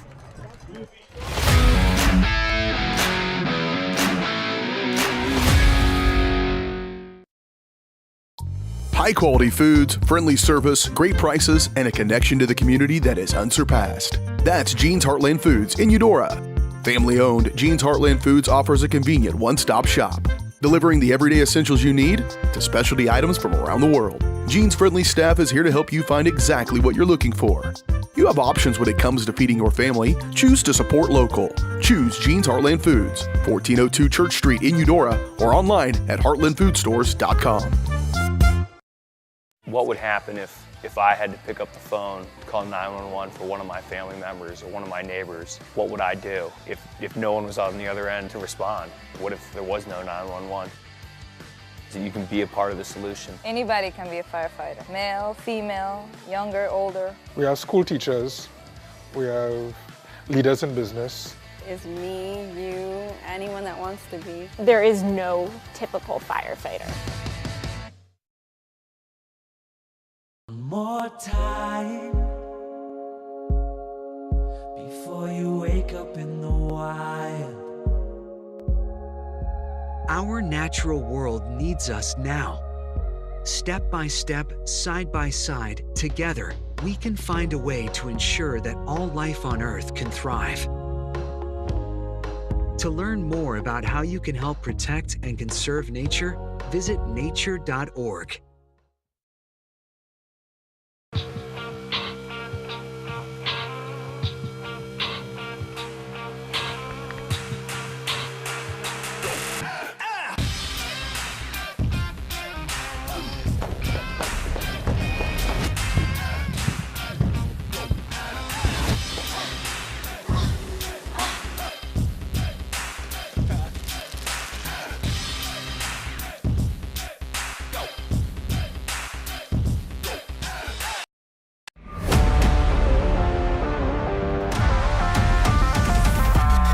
At Kansas Insurance, we know one size doesn't fit all. In fact, our whole mindset is based on customized policies for you and your families. We're local, and we do what we do because we care about you. Think of us as brokers for your insurance needs. Working with Kansas Insurance gets you the award-winning service and attention to detail that only an independent agency can provide. All across Kansas, we're here to help you manage and plan for all types of risk. Contact a local agent today. Kansas Insurance. Local, independent, serving you.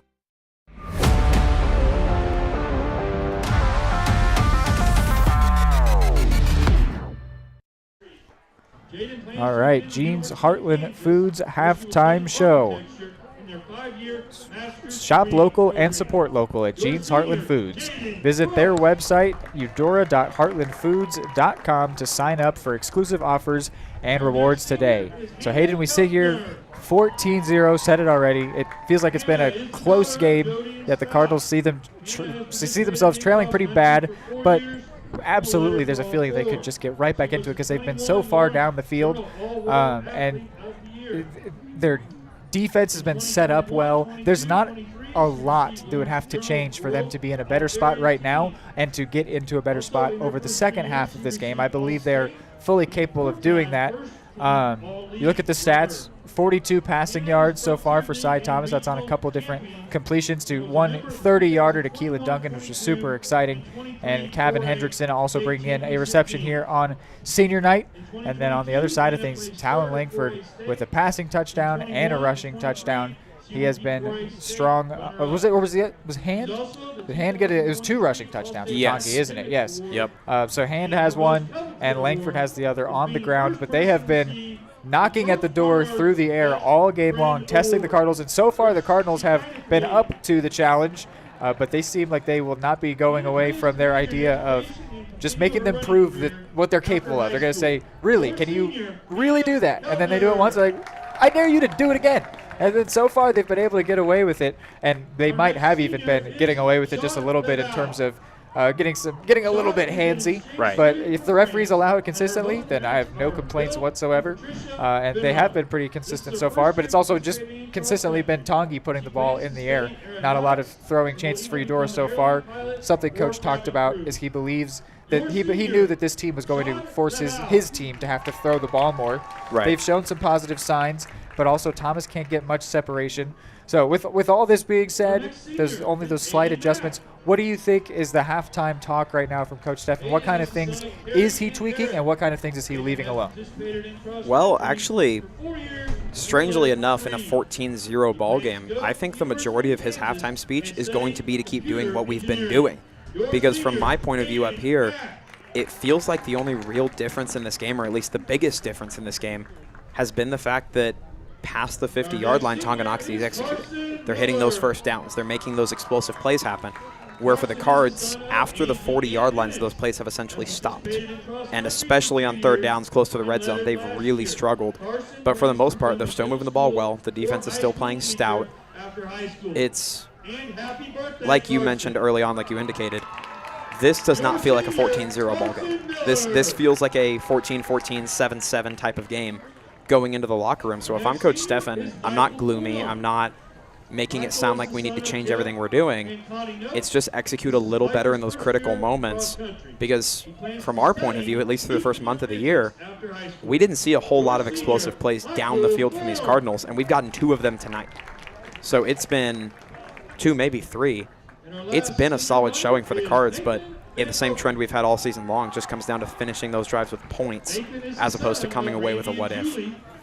Something earlier this season I asked Coach about, I forget which game it was, but it was my Week 4 question, so the Week 3 matchup. I said all day long both offenses were unable to capitalize on good drives. That would have been Spring Hill.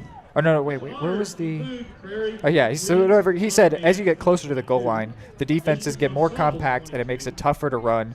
And he noted that we have a young offensive line, which is even more so without having Leland Bradshaw in there.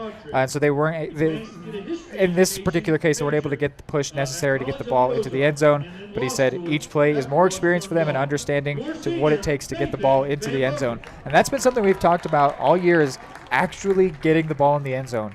has proven to be quite difficult despite how good this team is. We see Grayson Moody run all over any given defense. It doesn't matter, although he has been somewhat shut down here today. But and we've seen big, huge plays. Lasai Thomas's big run. He was tackled at the 10. Cardinals didn't finish that drive. There's been the huge return for Hubler earlier this season. Multiple breakaway runs for Moody and Duncan where they didn't get into the end zone they didn't make the last man miss, which is always hard. But all seems promising after that play. Right, but then didn't finish either. And it's been really hard getting the ball in the end zone. And I don't know what it takes to change that. I guess maybe it's just experience or more reps. But they got to get the ball in the end zone. I mean, that's the whole point of football. I do wish that they had taken the field goal so that it would at least be 14-3, assuming Steinlagen puts that through. But I also respect the aggression. This is high school ball. We're not in the pros. You know, there's a whole different thought process that goes into this. It's also senior night more. You want the exciting moments here for your fans. Absolutely. Last home game of the year. But because of that decision, Cardinals do find themselves with a donut up there on the scoreboard right now. Here on the halftime show, as they are honoring some different seniors throughout the Eudora High School. We will go to another break here on Jean's Heartland Foods halftime show with about 12 minutes left till second half kick. Number one, obviously, is safety. We definitely call 811 to find out if there are any buried lines, fiber optic, whether it be telephone or pipeline or anything. Don't take a chance. Don't think you know and say, well, I don't remember anything being put in there. Call 811 and make sure that that's identified, that there isn't something there before you make that crossing. Because in the end, we want everybody going home. Prescription drug pricing points to corporate Freedom of the press is about your right to know. It's about your right to be informed. Today, there are real threats to press freedom and your right to know about the world around us. We must protect our right to know, no matter what kind of news is important to you. Before it's too late, understand the threats. ProtectPressFreedom.org. The MVPs of BBQ. That's Barbed Wire Barbecue in Eudora. Family owned and operated, Barbed Wire Barbecue delivers great food and small town hospitality at a valued price. High quality hickory smoked meats, house seasonings, and time tested recipes put Barbed Wire Barbecue a cut above the rest. Kick off your weekend with their delicious brunch on Saturdays and Sundays and enjoy game day your way with Barbed Wire Game Day Packs. Visit them at 601 East 10th in Eudora or see their full lineup of flavors at barbedwirebarbecue.com. Are you looking for a trusted partner in pet care? Look no further than Eudora Animal Hospital, proudly serving Eudora and the surrounding area since 1975. Eudora Animal Hospital offers a wide range of services, including wellness exams, surgeries, routine vaccinations, and emergency care. I just want to thank everybody in the community for trusting us with the care of their animals, and go Dogs! Schedule an appointment by calling 785-542-3265 or visit eudoravet.com.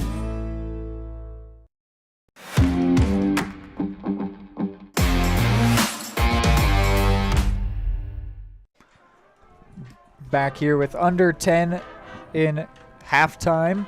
Another point of conversation was George Hagan being back here today. We hadn't seen him since the Ottawa game, which we were making some jokes calling it O-Town because number 0 was out there making big plays. He had a couple targets on offense. He had a fumble recovery, I believe it was, on defense. He was highly involved. And then we haven't seen him since. He has been injured and out, and that's the starting tight end. That's a starting defensive end. And he has unfortunately spent most of today's game on the sideline as well. Coach Steffen said that he'll be giving it a go. Let me see. I'll get the direct quote on that. Could you see, Hayden? You sure have it. Sure made it sound like he was limited today. Yes, they were going to give it a go. I know that was exactly what he said. Was something, give it a go, and see what he was capable of. And maybe it just wasn't positive signs. He was listed as a starter here tonight, but that could be something that if he's able to play here. You got the direct quote. Yep, his exact quote was, George will be giving it a go, but will be working his way back in. So that's very much so. He's on the field. He's going to play, but we're not sure he's going to be able to go out there a lot or for the entirety of the day. And, of course, these are kids, so Right. you got to remember that. But as this game goes a little bit later on, if the Cardinals are feeling a little bit more desperate, they might turn to the powers of George Hagan just a little bit more. But I'm sure Coach Stephan and his staff will play it safe, never wanting to put anybody in danger, of course. Yep. But yeah, so I asked you what adjustments you think the Cardinals will make. How about the Chieftains? I don't think that was a perfect half for them. They can come away happy that they scored the 2 touchdowns in a bad half. That's actually a really good sign for them. Yes. But they were constantly backed up. They were having to punt a lot, and their defense was. They were stopping the run well, but there were always moments for the Cardinals. So if there are adjustments for Coach Troyer, what are those looking like? Well, you hear people refer to it a lot. They refer to third down as the money down, right? That's the one that matters. That's the one that you've got to be good on. But really, in the grand scheme of a drive in football, first down is your most important down. And drives where you don't go forwards on first down very rarely keep going the distance, as strange as that may sound. And the Chieftains did have that a decent bit where on those first, second downs, you may not see a sack, but you would see a catch that went for a yard or 2 or a run that was stifled right at the line of scrimmage.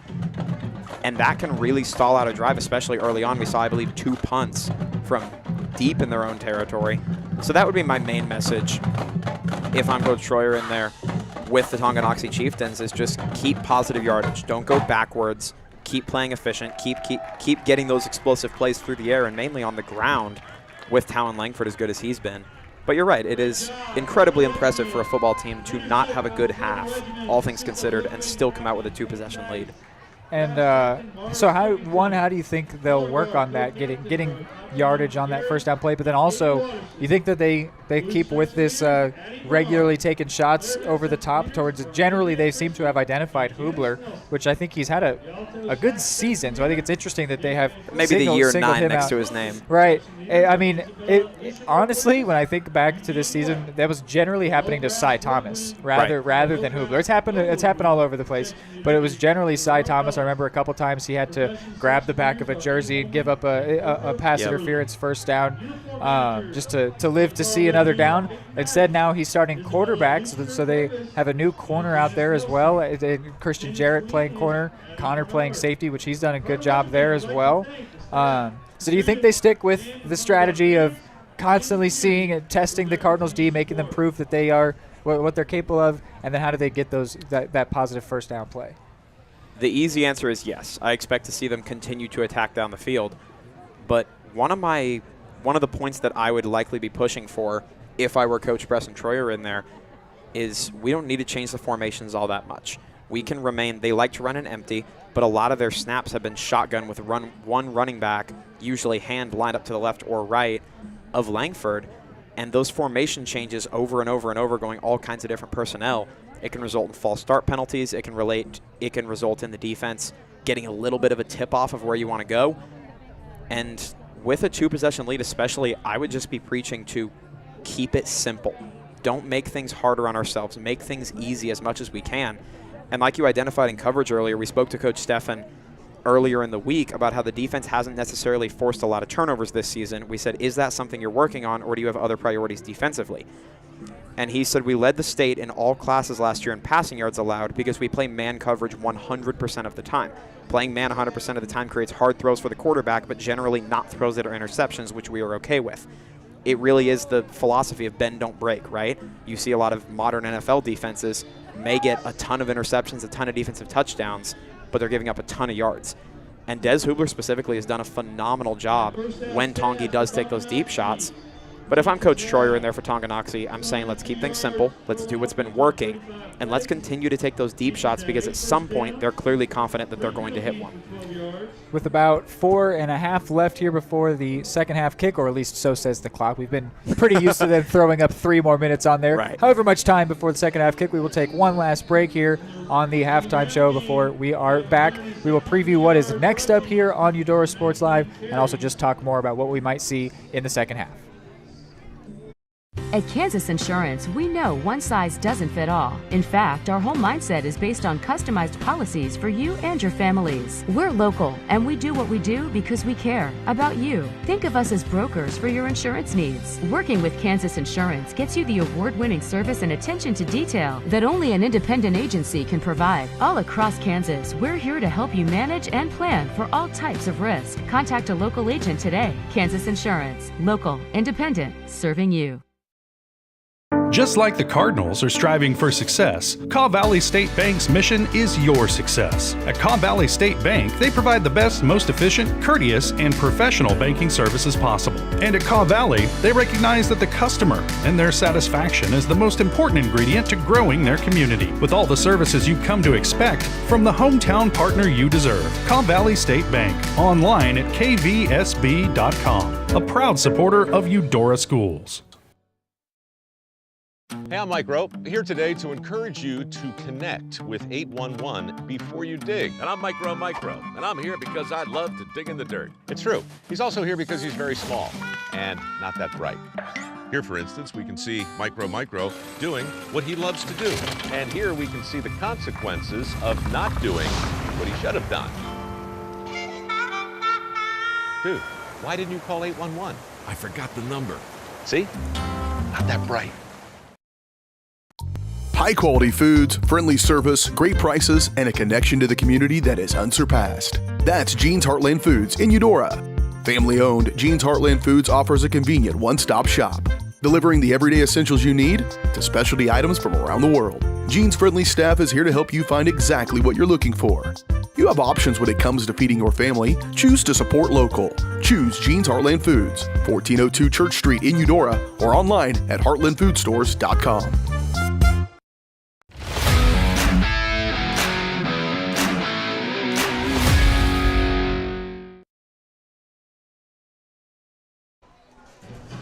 Teams are out there warming up. You can see your Cardinals on the screen. On the far side is a full fleet of players in white and red, the Tonganoxie Chieftains over there.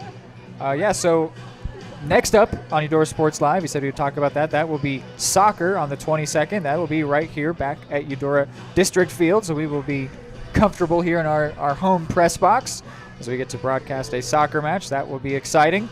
So going back to the game here, as with just a minute left on the clock, I guarantee you they will throw up 3 more on there, so we're probably 4 minutes from the second half kick. How does the score affect what Tongi will do? Because they've been giving it to hand a lot. Will they just keep running it and try to kill the clock out? And then, of course, if they do that, how would the Cardinals respond? But just first we'll go with, how does the score affect what they want to do? And then what do you think about the Cardinals switching up the formation so much? Well, to start from the how do you coach it being up 14-0, there's a very, very fine line between wanting to run clock and wanting to not turn the ball over and being so afraid to lose the game that you don't win it, right? Where you want to run the ball, and that will certainly be the first priority. I would expect to see Tanner Hand get lots of touches to start the second half. But you don't want to do the strategy we see a lot of teams fall into, where you become so afraid to push the ball downfield that you start just going 3 and out and giving the opposing team, in this case our Cardinals, a chance to climb back into it. So it's a fine line, but I trust them to do it well. I expect to see maybe a 70-30 run-pass split from the Chieftains. But from the Cards side, when it comes down to those formation changes and how we think those have affected the team, I would be lying if I said I wasn't getting a little bit excited to see a couple of different formations in, to see 3 receivers come in, or to see Keelan Duncan, to see Keelan Duncan or Grayson Moody both in on offense. But it feels like it's ramped up that pre-snap miscommunications, right? It feels like you're seeing a little bit more false starts, a little bit more, I suppose we can call it error pre-snap. And I'm okay with it. I don't have a problem with it to any extent yet, but you certainly have to do a good job of managing that well.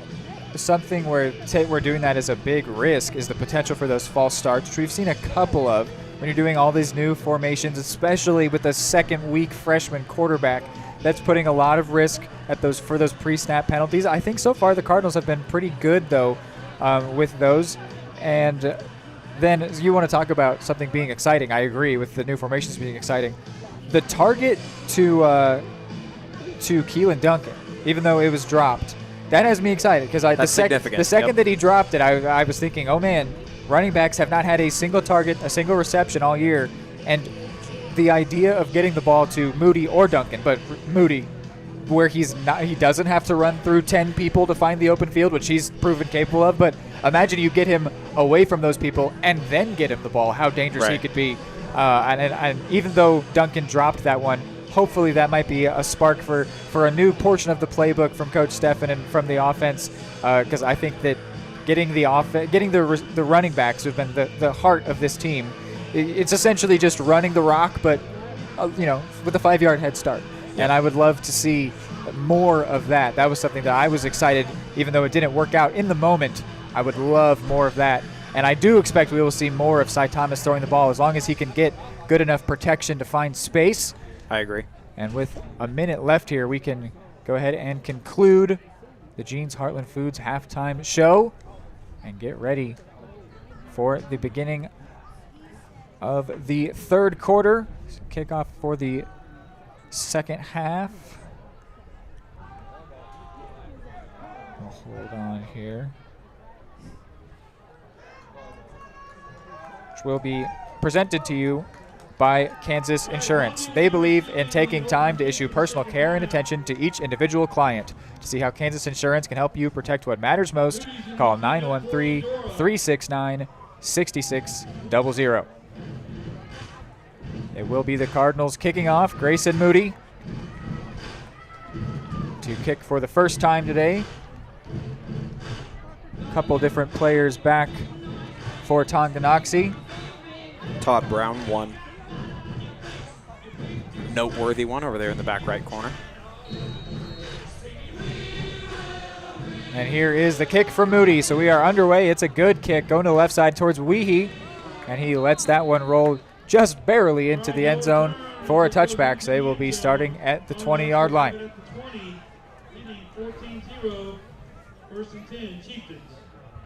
So the Cards defense heading out there. They have been able to, I don't have the stat on it, but it feels like every time it's gotten to third down. Maybe there was one drive where they were able to pick it up after the second down play, but Cardinals have been quick to rack up the downs against the Chieftains. Right. They will be looking to do the same again here. 3 wide for Langford. Takes the snap, throws to the left. It's a screen play. Makes the Connor Watson miss, gets past him. Is he still in? He is. And he may have gotten all the way for the first down. Yeah, the Chains crew are moving. He stayed in on that far sideline. Turns into a pickup of 12. First down Chieftains just like that. Well, and we mentioned it actually in that halftime show that the screen game from the Cards could be effective, but the Chieftains have been phenomenal at it tonight. Chieftains moving quick, and that one tipped behind the line there. Couple different players in the backfield. Looks like Von Holten and maybe Cage Crable. I believe that was Cage who had the deflection. So that makes it second down. They got some pressure on the QB, forced an incompletion. That's the first time really all day long they've been able to make Langford actually uncomfortable. A couple times they've made him evade the pocket, but it really hasn't caused him any problems. There was some pressure there. That time they were able to shut down his plans. Here's 2nd and 10. A give. Hand with a head of steam. Gets 4. Cards were quick to crash on that one, but Hand seemed like he had an acceleration boost there. It'll be 3rd and 6 at the 35-yard line. Chieftains have come out the gate moving quickly, but on this occasion, slow it down a bit, get a call from the sideline before they get set. Christian Jarrett's the corner on this near side of the field. Langford with the give. And going to be right at the line to gain. Bowser makes the tackle. I think that will force 4th down. Looks like it. I believe the give was to Brady Martin. The offense staying out. It is 4th down. Getting set quick here. The 4th and 1. Given quickly, and it's going to be a first down. As it's again given to Martin, and this time he goes down at the 46. So another first down on this drive and on the ground. Chieftains keeping it on the ground, which we talked about might they do that to run the clock, but they are keeping it moving. They seem to have maybe talked in the halftime break about a up-tempo offense keeping the Cardinals D stuck out there, stopping them from being able to make substitutions. Here's Martin again going to the left side and tackled by Janovic. How does the no huddle offense affect what the Cardinals have been doing on D? Well, it affects everything, to put it plainly, because you can't make substitutions, you can't get guys in or out. It's much, much harder for the linebacker, who I believe would be Sylvie Janovic playing Mike. It's much harder for him to ID things, get changes made within the defense. Just stretches them a little bit thinner. And they get to totally choose the tempo. They get to choose when they want to make subs and when they don't. And on this occasion, a strong play. It's Cage Crable in the backfield. We've been saying it. Put him in a cage. On that. Was that a flag that came in? I saw something come in late. It looked like it might have been like a mouth guard or something. I thought it was a mouth guard. A little bit scary to see a negative play and immediately have a flag come in. It is a flag. And it's going to be face mask on the offense, not for the first time today against the Chieftains. Interesting, getting a little too handsy. Will they decline it? I would expect that they would, because then rather than keep it on second down, they can have the loss of down and the loss of yards. So I probably would expect to see them decline it unless, no. They are going to take the penalty, it looks like. They will accept because it was a interesting decision. Holding penalty, so 10 yards back rather than 4 or however long this stop was. So that keeps it at second down, but makes it second down and pretty long. I think we may have seen one earlier in the year, maybe against Spring Hill, but 2 face mask calls in one night. Certainly something new for us. 2nd and 18. Was it given? Not sure when the ball's out. Cards think they have it. I don't know what happened there, but the Cardinals come away with it. Huge moment here. We were talking about turnovers at the break, and the Coach Steffen thinks it's just when the offense makes mistakes. That's exactly what happened there. Miscommunication in the backfield, something that's been a problem for the Cardinals all year long. Instead, bites the Chieftains, and it's first down Cards at the 34. So we would have to check the replay on that, but I believe Talon Langford kept that ball. I saw a hand leak out of the backfield. I believe it was dropped, and that Cards defense, that defensive line front 7 was all over it in the backfield. So here is the 1st and 10. They want to throw towards Jarrett, and there's going to be a flag here. This will be interesting. They're going to that flag is for pass interference. That may be called uncatchable though. As that one the ball fell down out of bounds. Will they stick with the pass interference call? They will. Are. Pass interference committed against Christian Jarrett.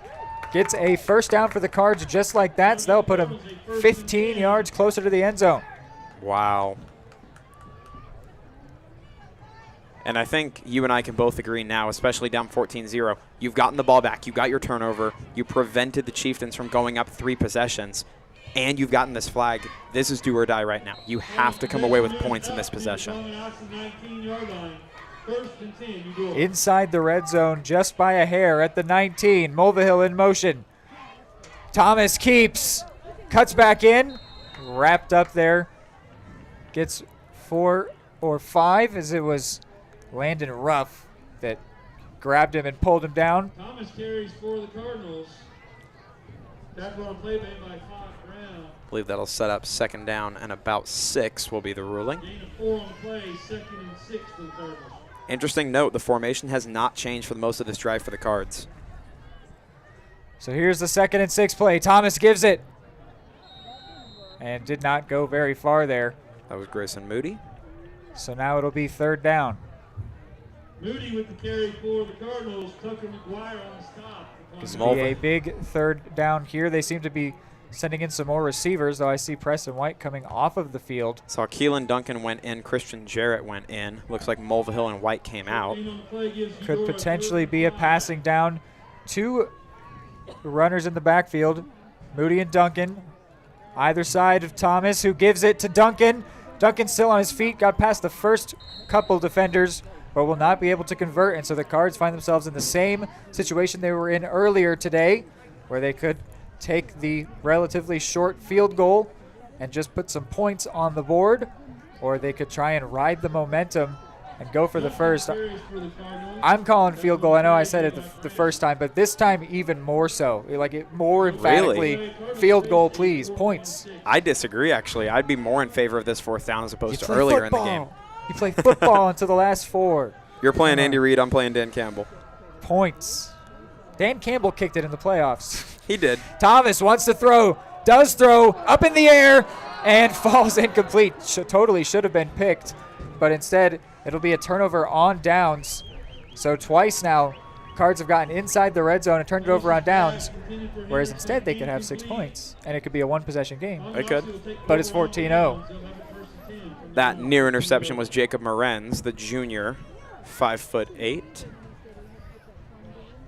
Absolutely should have picked that one off. Yeah, but and I he think would have been gone had he picked it, but I think if you look at it, an interception on fourth down, assuming you make the tackle, right? That's the main priority, and he may have gone all the way.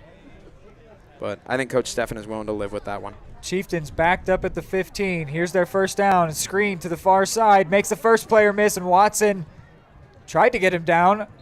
He seems to think he did not actually touch a foot to the ground. Was that Brown once again? Langford. It was. Complete to Brown. So the first down screen. Let's see, what are they giving him? Not much. They give him 5. So 2nd and 5. Langford gives to the back. Still Hand, he's going. Jarrett with a strong tackle after Hand broke free and some fighting after the play. But no flags will come in. A big gain. Tanner Hand broke free there.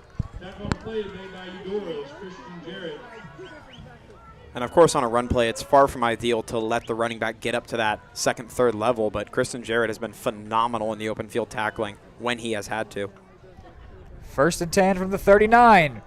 Give here again to Hand. Hand, wow, powerful running. Gets 9 before he's eventually brought down by Newt Schreiner. They actually are going to give him the first. That's a pretty generous final yard, but it was a very strong carry by Hand. Quick change, Von Holten running off the field. They're going to catch the Cards with 12 on the field with this give, though I do not see a flag. I think he got off. So Marks subbed in for Von Holten and then gets in on the tackle along with Mulvihill and Janovec. And we mentioned it briefly earlier, but I think we're seeing that philosophy change now, right, of Tanner Hand. Get us first downs, right? Run the ball, run the clock, give us the best possible chance to win. And I'm loving what I'm seeing from the Chieftains. The aggression is still there, but they're running the ball very well. Like another give. Hand again. Fell down. And Christian Jarrett's going to come away hurt after this one. He took a hit to the head. I think it may have been his own teammate. And this looks like this could be pretty serious. We'll go ahead and go to a break here. Well, Jarrett is up. No, yeah. All right, we'll keep it here. As Jarrett's able to get up quickly. He's actually holding his arm. Took a tough hit there, but is able to get off the field. So they will continue on. Let's see who subs in. Preston White fills in for him at corner. 1st and 10 from the 38. Give. No. Throw. Finds his receiver. And he's tackled after a pickup of 8 or 9. Hunter Neihart.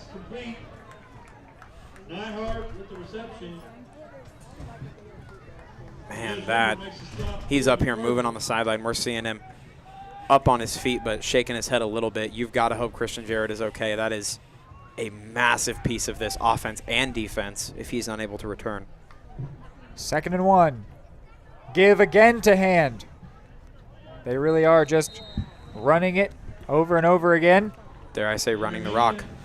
It's working well for him. And meanwhile, Jarrett will come back out on the field for Preston White.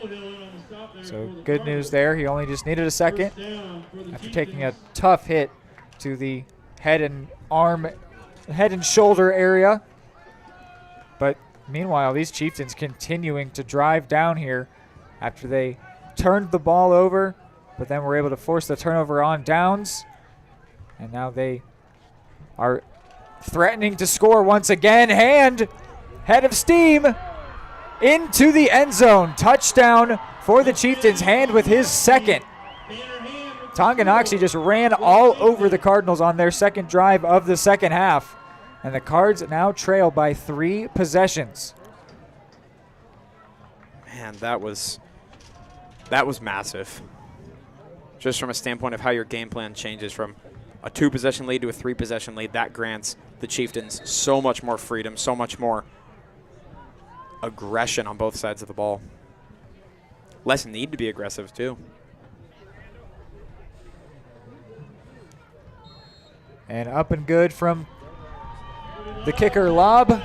So 21-0 to the Chieftains. It's starting to feel like it's no longer an even game as the scoreboard has showed for quite a while. It's 21-0. We'll be right back. The MVPs of BBQ. That's Barbed Wire Barbecue in Eudora. Family owned and operated, Barbed Wire Barbecue delivers great food and small town hospitality at a valued price. High quality hickory smoked meats, house seasonings, and time tested recipes put Barbed Wire Barbecue a cut above the rest. Kick off your weekend with their delicious brunch on Saturdays and Sundays and enjoy game day your way with Barbed Wire Game Day Packs. Visit them at 601 East 10th in Eudora or see their full lineup of flavors at barbedwirebarbecue.com. So the Cards preparing to receive this kick. It'll be Des Hubler back, though we know that it probably won't get all the way to him from the way that it's gone so far. Chieftains they've just kept scoring. They've kept finding a way, and the Cardinals have not. And maybe have had to pay for a little bit too much aggression in the red zone, but they've had a good day. They just don't have the points to show for it. Right. And that's getting that situation is getting worse and worse right now, where the scales have tipped very much so in favor of Tonganoxie. Cardinals will get another chance here with the ball in their hands. Try and get their first points here today as Cody Lobb prepares to kick this one away, the freshman. Another one going short. Klobes gets under it, catches it at the 30, and is immediately met right there, so Klobes could not go any further. Tackled at the 31. And Reed, I think we've officially reached the point in this game where this Cards offense has to put up points on every drive. They have to score. There is simply no longer a tolerance for that one big play and then stalling out, right? I want to see him pass, is what yeah. Cy Thomas has been good at it. Yeah. He's certainly shown potential to do so all day. Interested to see if Christian Jarrett is out in the formation. He is. He'll line up out wide once again. Opposite him is Jacob Morenz. So here's the 1st and 10. Thomas does want to throw. Does throw towards Jarrett. It's picked. It's going to be returned here down this near sideline. Taken down by Moody. But it was Kendall Smith. Or actually, no, Jacob Morenz. Getting the pick on the overthrow to Jarrett. A heartbreaking play there for the Cards on a must-score drive, it felt like. Instead, now Tongi is potentially going to make it a 4-score game. That just doesn't feel right at all. How unjust can football be? That's when you talk about execution, right? How important it is to execute. You can play very well all day and find yourself in a hole. 1st and goal from the 8. Given to Hand. Hand looking for the hat trick. Will come up a couple yards short. Tanner Hand with the carry for Tonganoxie. Riley Nice makes the tackle for Eudora. Gain of 5. And here's the 2nd and goal play. Pushing down towards the end zone one. Langford thinks he's in. Do the referees agree? They seemingly do not. Don't know that we've had a certain signal yet. They called him short. So 3rd and goal. Chieftains moving quickly. Trapping Marks out on the field. Here's the 3rd down play. Given to Hand, and Hand will score. A flag is down, though. That flag came in nearly immediately, but because they let the play go, that would potentially mean encroachment, or too many men, rather. So penalty declined. Touchdown Tongi, and they, with a quick fire double, have made it 27-0, and all of a sudden it feels like this game could potentially be over for the Cardinals, which yeah, there's Still 16 minutes to play, but they just have not been able to score, and the Chieftains have. And they tried to throw it, ended up getting picked. And it's now 28-0 for Tonganoxie. Chieftains looking like they are going to go to 4-3. Cardinals trying to avoid falling to 3-4. When we're back, they will get the ball back. Keep it here. High-quality foods, friendly service, great prices, and a connection to the community that is unsurpassed. That's Jean's Heartland Foods in Eudora. Family-owned, Jean's Heartland Foods offers a convenient one-stop shop, delivering the everyday essentials you need to specialty items from around the world. Jean's friendly staff is here to help you find exactly what you're looking for. You have options when it comes to feeding your family. Choose to support local. Choose Jean's Heartland Foods, 1402 Church Street in Eudora, or online at heartlandfoodstores.com.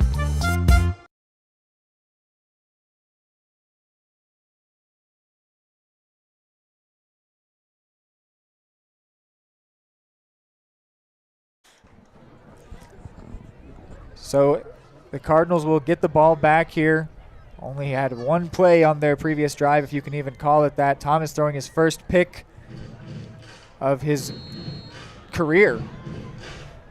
Oh, I suppose you're right. It turns into another touchdown for Tongi. They scored 14 in the first half, 14 in the second half, but really 14 in the third quarter. Here's Bryce Mulvihill. Gets a few on that far side. Cardinals will again start on the plus side of their own 30-yard line, but they haven't been able to do much with these strong starting positions beyond maybe get a couple first downs. Right. But just converting in the red zone. It's been a bit of an issue all year. It's been a real issue today. 0 for 2 on their red zone trips. Well, and it's correlates to an 0 for up on the scoreboard. And it's been a real issue today in a very important game, in a game against a team that you can't afford to miss those plays on. Yeah, this feels like it was a very winnable game at one point. Thomas with the give and not going anywhere. Again, shutting down Moody. That's another thing. The only other time that a team shut down Moody, that was Lewisburg, and they ran away with that game eventually. And it's somewhat of a similar script here so far, as Moody has not been able to break free at all. No. And it's getting late early somehow here for the Cards. And Keelan Duncan had a couple of big plays earlier in the game, but even he has stalled out in the second half. Fans, though, still with their team in the final home game of the year. Here's the 2nd and 10. Thomas wants to throw, had Jarrett. Now instead runs and gets past the first level. Held onto the ball just barely. He was holding it with just the one hand, didn't have it protected, but he picked up 8. Jarrett was open, and he was waving his arm saying, get it to me. But once Thomas put his head down, he was determined to run it, and it did not end up being a bad play. 3rd and very manageable, only 2 yards to the first down. Well, and to Cy Thomas's credit, that entire time he was weaving through Chieftains with his eyes downfield. He only really dropped them once he was tangled up over some Chieftain defenders. Thought he had no other option. Klobes is the tight end. White and Jarrett the receivers. Kept here, Thomas running back, and he is brought down by the first defender. That was Tucker McGuire, the senior. Did not let him go. Grabbed his arm and said, "You're not getting away from me." So now it's going to be 4th down. And will the Cards opt to punt? They will. You can see George Hagan out there. He'll be the long snapper, as he's been here today. Part of him being eased back into the game. So 4th and 5 from their own 37, under 2 to go in 3rd quarter. And Nate Steinlage back out to punt again. He's had a good day punting, despite a little bit of wind chill here. And they got through and blocked this one. It was a deflected kick. It went short, which means that it was Jacob Morenz picking it up around the 50, getting it back to around the 30. A deflected kick. So that will put Tongi in really good territory to potentially make it even a 5-score game. It puts him in a great spot, and I'd be curious to see what you think of that 4th down attempt. If you would consider that 4-down territory, or if you would have punted. It's getting close. But you don't think so yet? I don't know. With so much open field, they could have. The Cardinals' offense is more solid when they're not trapped by the end zone being close. This give to hand will go for 4, and a late flag will come in. But no, it's an interesting question, Hayden. I think they maybe could have considered going for it. I don't hate the decision to punt, but obviously in hindsight, when the punt gets deflected, you'd think, yeah, sure, we should have gone for it. Flag goes against Tonganoxie, so they'll have to back up. Was it? Looked like unsportsmanlike. So that'll back them up potentially 15. A conduct call either way, whether it was contact or just chatter between sides. Yep. Personal foul against the Chieftains is the call in the stadium. So it sticks them back to the 44. We'll see if that keeps it first down or if it was a dead ball. I think the referee did dead ball. So that would make it second down. And let's see, about 21. Oh, it says, no, yeah.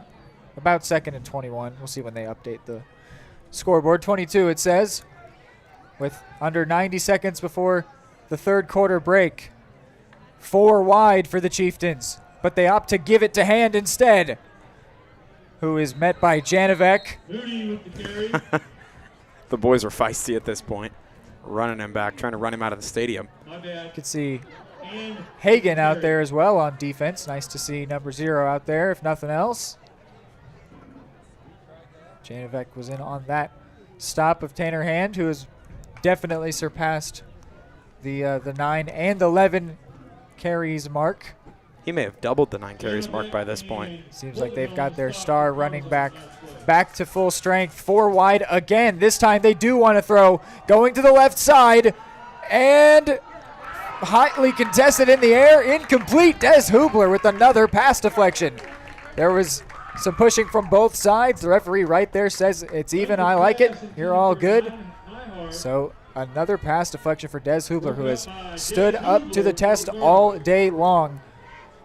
And I am so impressed with Des Hubler to this point in the day, because as a DB, not only is it difficult, as we see the punt team come out here for the Chieftains, not only is it difficult to play corner and get those deflections, it's really hard to do it without getting flagged. It's really hard to do it without getting there too early. And Des Hubler, the freshman, has been phenomenal about it all Jared night. And Watson back. Wow, nearly blocked. It'll go towards Watson, who will not field it. Will it roll into the end zone? What's the call? Touchback. Just barely. 3 Chieftains, 4 even. We're down there trying to down it at the 1, but instead it does roll through to the end zone.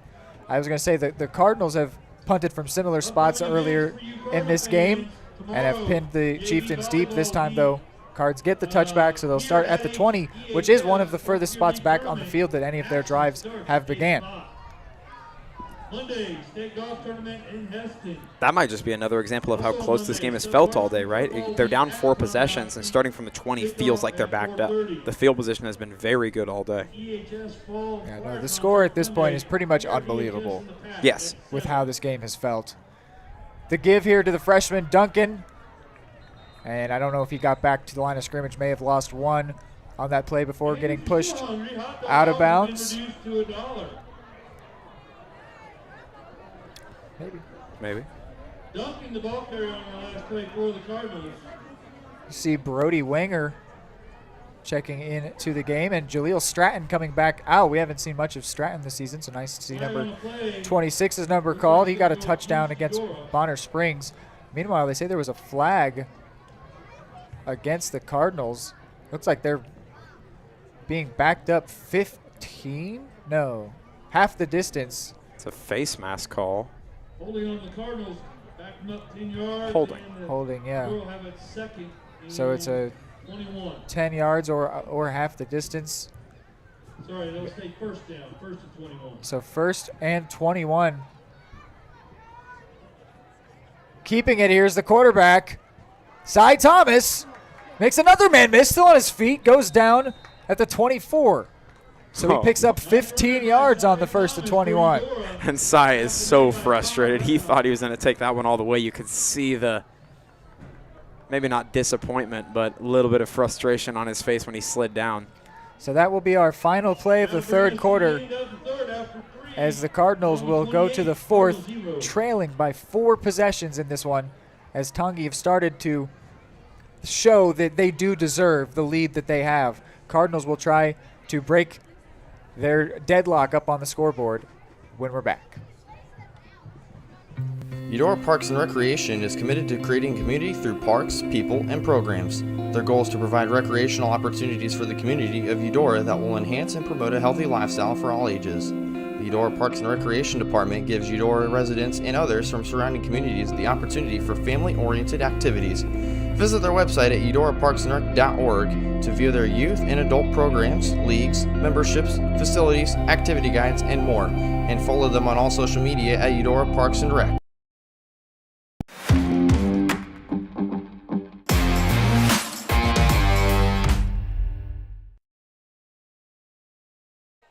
Fourth quarter time here.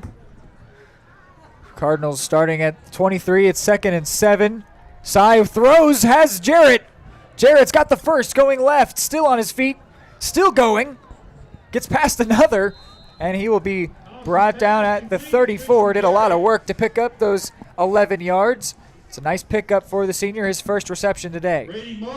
On the stop along with Jacob Morin. His first reception today just doesn't feel right. He's been so involved, it feels like. The ball's gone his way a lot of times. But a really impressive way to keep this drive flowing after that explosive run from Sy Thomas. So first down from the 34. Thomas gives. Moody gets maybe a yard. Moody with the carry. Stopped on the play by Tanner Hand.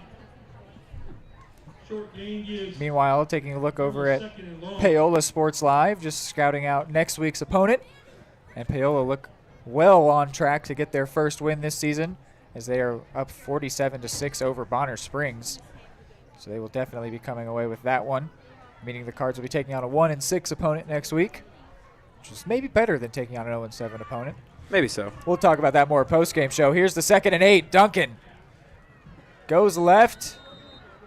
Gets 3 or 4. Was there a flag or? No, I don't think so. Doesn't look like it. I think that was Keelan Duncan's gloves tricking us out once again. again. Must have been. On the carry, Martin on the stop. They say Martin was in on the tackle, forcing 3rd down. And it's not exactly a favorable 3rd down. You'd think it might be a passing situation here. Certainly so. And man, you brought it up earlier. 28-0 feels like an absolute shock. While I would agree that the Chieftains have been a better team, that feels like an absolute shocker to this second half, they've shown that they deserve it more. That first half, 4 possessions, definitely was not an uneven one. Thomas does want to throw, does find Jarrett. Another reception for CJ, and he goes into Tongi territory, brought down at their 49. That's another a 13-yard reception that time. That puts him at 24 yards.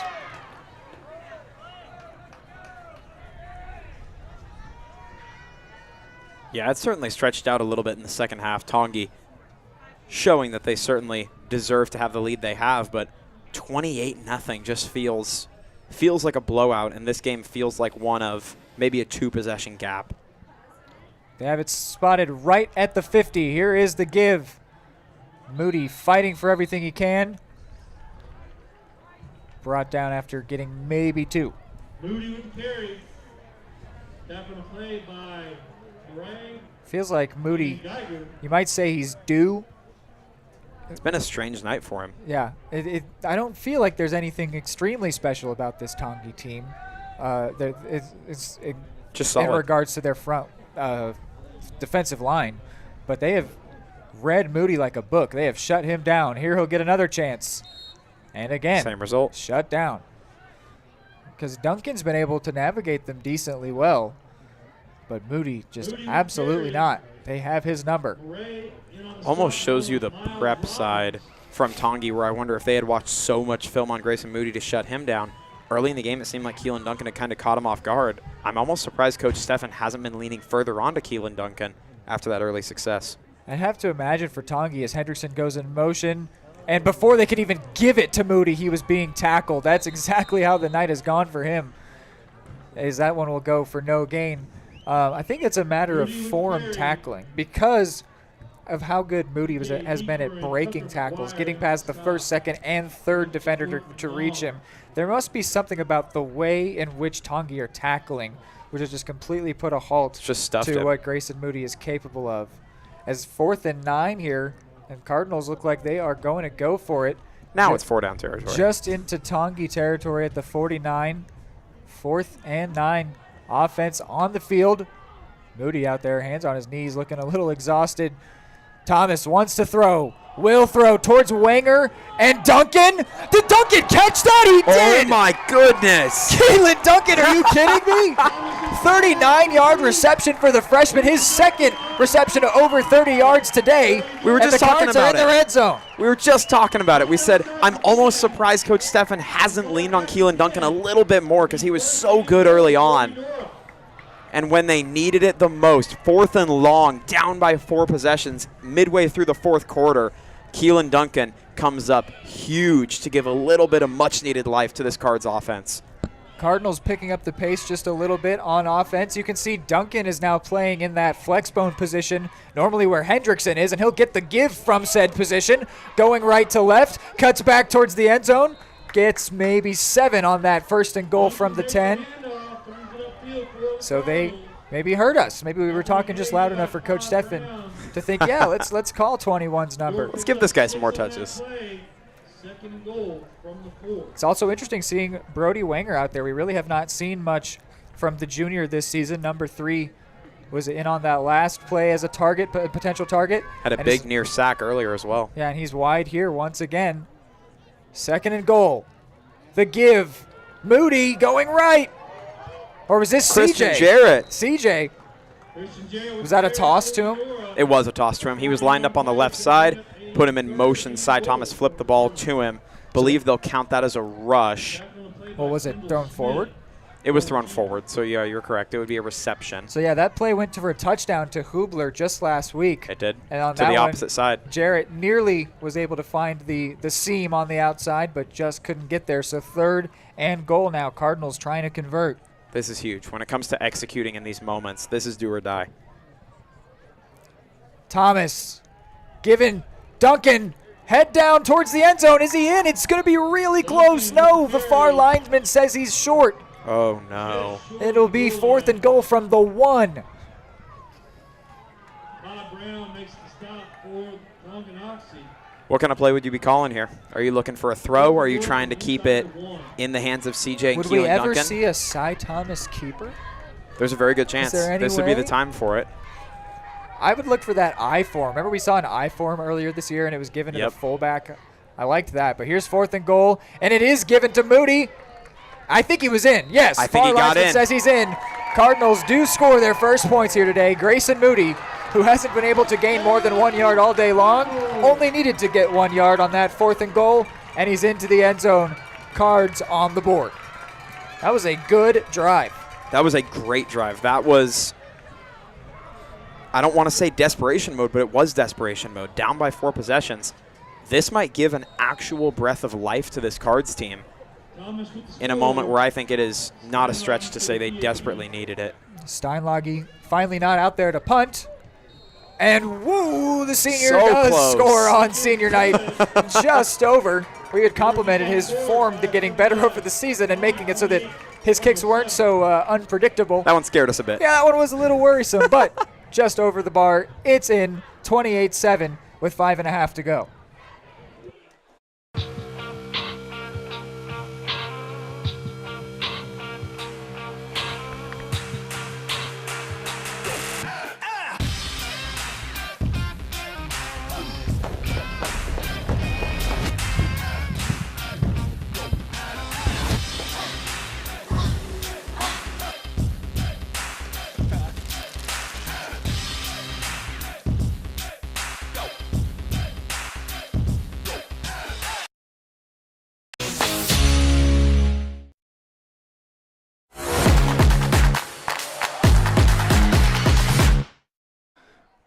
All right, 5.5 to go. Down by 3 scores. Do you think we see an onside? I think we do. Tongi think we do, as they at least are packing their front line a little bit more. You want to show real quick, Hayden, what their formation looks like. So they're a little bit uncertain of themselves, sort of having half the hands team, half the return team, and now here we go. A timeout will be taken while they figure it out. And I think, looks like there was a different kicker out there. Jarrett Phillips, if I'm not mistaken, was the one standing over the ball. No, okay, he was. I believe it was Grayson. He was the first man. Yeah, it was Grayson Moody, okay, standing there to potentially do the onside. You don't know. Of course, Moody completely capable of putting it through the end zone. He's shown many a time this season, but the situation just seems to call for the onside kick. So what will Tongi do? They seem to be sort of caught in two minds. This time they will make it very clear, sending out the hands team, a full 10 players within the first 10 yards, or 5 yards rather. So an onside kick, a standard onside kick, unlike what you see in the NFL now. This one has to go 10 before the Cards can touch it, but if Tongi touch it and don't control it, it could become a Cardinals football, and instead, Moody kicks it deep. So Coach Steffen trusting in his defense, but oh no, a big return for Tongi. They'll start in Cardinals territory. That was not what Coach Steffen had in mind one bit. Well, and who else to get the big run back but Tanner Hand, who's been so effective on the ground in this second half. Only fitting that he was the one to get that dangerously close to a 35-7 ball game. Gavin Eder was the one that made the tackle, and it was a much-needed tackle there. Is that imagine the pooch kickoff goes for a kick return touchdown. Just would have been the worst possible scenario. It still isn't great as Tongi in Cardinals territory with the give here. And a flag comes in before the play is over. Hagan throws the running back to the ground. Was it Hand? It looks like it was. Indeed it was. Coach Steffen thinks it's on Tonganoxie. Let's see what the call is. Holding on the offense. So that was, I think, they maybe had gotten 1 yard by the time that holding came in, so that could make it 1st and 19. We'll see when it's all said and done. It does stop the clock for the time being as everything gets organized. Cardinals that's do good have news for the Cards. Yeah, Cardinals do have all 3 timeouts remaining as this game, there's a bit of life in it now because they've finally gotten on the scoreboard. And so here is 1st and 20 is what it ends up being called. And it will be another give. Looks like it might be Martin. Indeed it is. Goes down right at the 50. So that's a pickup of 5. It'll make it 2nd and 15. It's a big second down here. This is one of those situations, especially in as big of a hole as the Cards are in. You simply cannot afford to give up 15 yards on these next 2 plays. This is... Well, they have to. Their mindset has to be forcing a punt. In this this set of downs, just don't break. Ben, don't break. You can give up 3 or 4. Because you can give up 5. Do not give up that full 15. And the worst case scenario would be to let up a 1st down on 3rd down because that would mean maximum time ran off the clock. As speaking of time running off the clock, they'll stop it for the moment, figuring something out here. White Hat goes across to talk to the Tongi sideline. Looks like that was an official clock stoppage, not on either sideline. And so we are now back underway.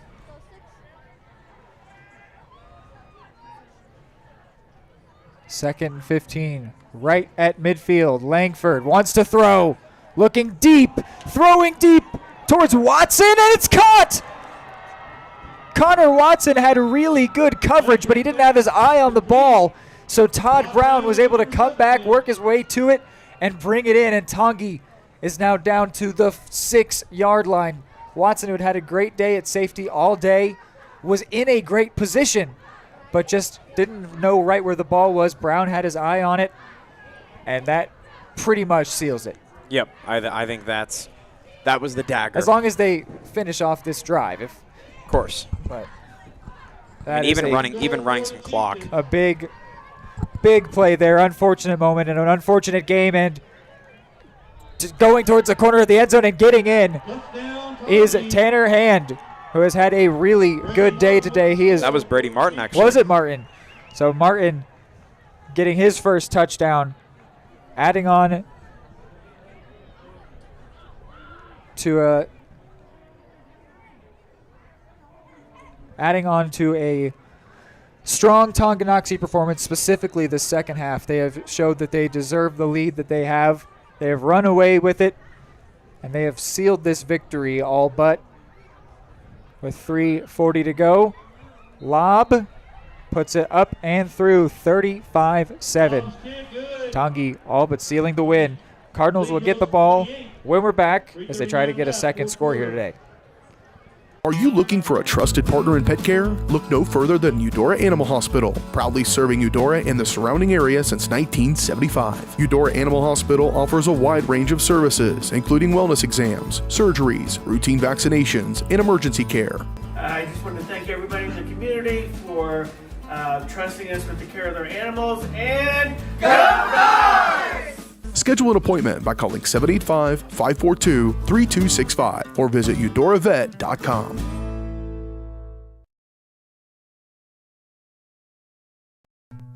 Number one, obviously, is safety. We definitely call 811 to find out if there are any buried lines, fiber optic, whether it be telephone or pipeline or anything.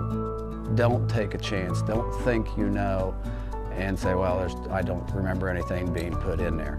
Call 811 and make sure that that's identified, that there isn't something there before you make that crossing. Because in the end, we want everybody going home. Well, we are met once again with the unfortunately familiar sight of Cody Lobb, who's been putting through PATs and had a lot of kickoffs all day long. And he will have more work to do here. Hubler is deep, but the kick will go short, where it will be fair caught at the 32-yard line. Looks like it may have been Christian Jarrett. No. I thought it was. I thought I saw 19, Gavin Eder, maybe. Oh, yeah, Gavin Eder. That's what they say. Yep, 19. Getting involved again, this time with a fair catch. So the Cards starting at the 33 as they look to try and get another score. It sort of provided them some life last time. It's, of course, been a bit sapped away by Tongi adding on, but love to just come away with some more points, especially if they could get it by throwing the ball, which is what Thomas will want to do here. Does go long towards Jarrett. Just couldn't get there. Man, is Preston White so good at tracking the ball or what? He did about as good of a job as you can do at adjusting on the fly to it. Was able to get one arm underneath, just not quite enough to haul it in. Oh, yeah, it was Preston White. It was not CJ. First deep target of the day that didn't have either 20 or 10 on the receiving end of it.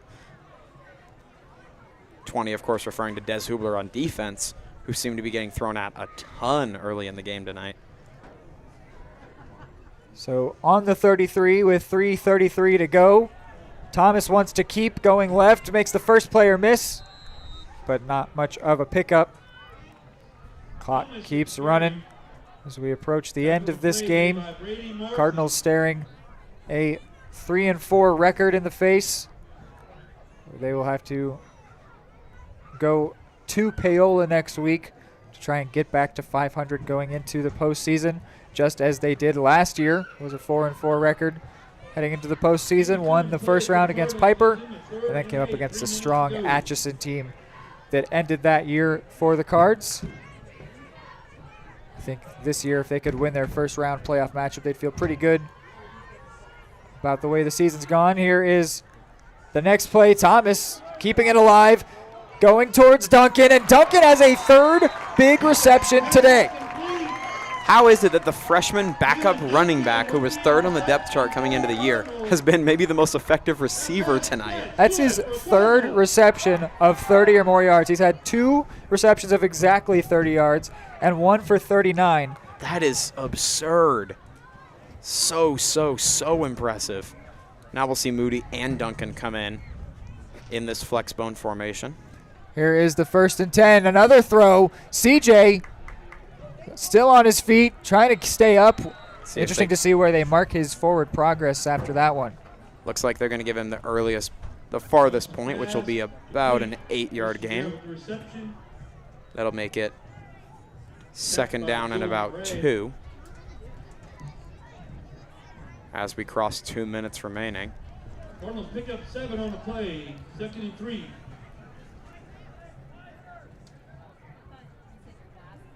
Here's the 2nd and 3 from the 28. Thomas gives. Moody with the first big gain of the day for him. He's got the first and a little more. Thomas is up to 143 yards in the air. CJ with 32 receiving yards. Duncan. Sounds like 99 of those yards. Attention, please. So correct me if I'm wrong on my math, but that'd be 44 passing yards for Cy Thomas to anybody not named Keelan Duncan. That's certainly something to keep in mind going away from tonight. Those two receivers are Kevin Hendrickson and Christian Jarrett. Just what we expected, right? I'd like to see a Brody Wanger target just since he's out there playing the receiver position. Be amazing. Try and get it into the hands of number 3. Stands 6 foot tall. I mean, at this point, target Grayson Moody. Get everybody a reception. Right. Yeah, Moody with the first nice pickup. That was good to see. I'm sure that, of course, the Cards will never stop leaning on him for the rest of this season. Right. But just nice to get him some momentum as he'll need it going into next week against Paola. Their record doesn't indicate it, but they are no pushover. 1st and 10. Thomas looking towards 10. Still wants to throw. Instead, will run for it and get 4 or 5, maybe even 6. Well, and we mentioned it a couple of weeks ago in regard to if you're losing by a lot late in the game or if you're winning by a lot, if the deficit is big, you don't want to go away from your strengths and you want to end the game knowing you've done what you tend to be good at. And that's why I think that Grayson Moody run for a decent amount of yardage was so important. Don't let him go away from this game with his confidence completely deflated, right? Give him something to hang his head high on. 2nd and 4. Thrown towards CJ. CJ right at the line to get the first. Looks like they'll give it to him. Be his 5th reception on the day. CJ takes it out, across the 15 into about the 12. I'm still, every time CJ touches the ball, I am impressed by his ability to navigate defenders and bob and weave throughout the space between tacklers, and he did a phenomenal job right there. Had 2 Chieftains in his face behind the line of scrimmage.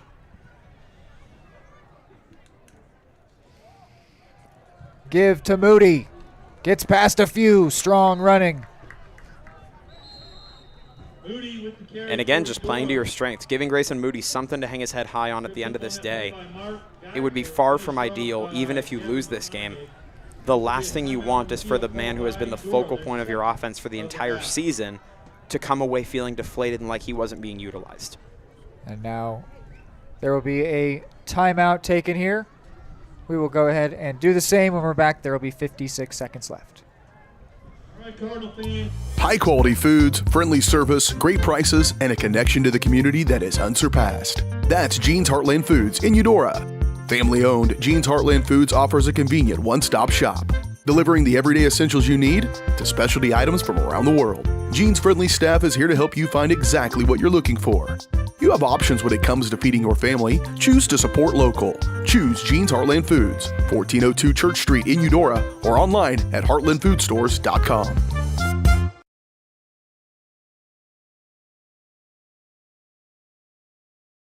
Cy's last completion put him at 150 passing yards on the day.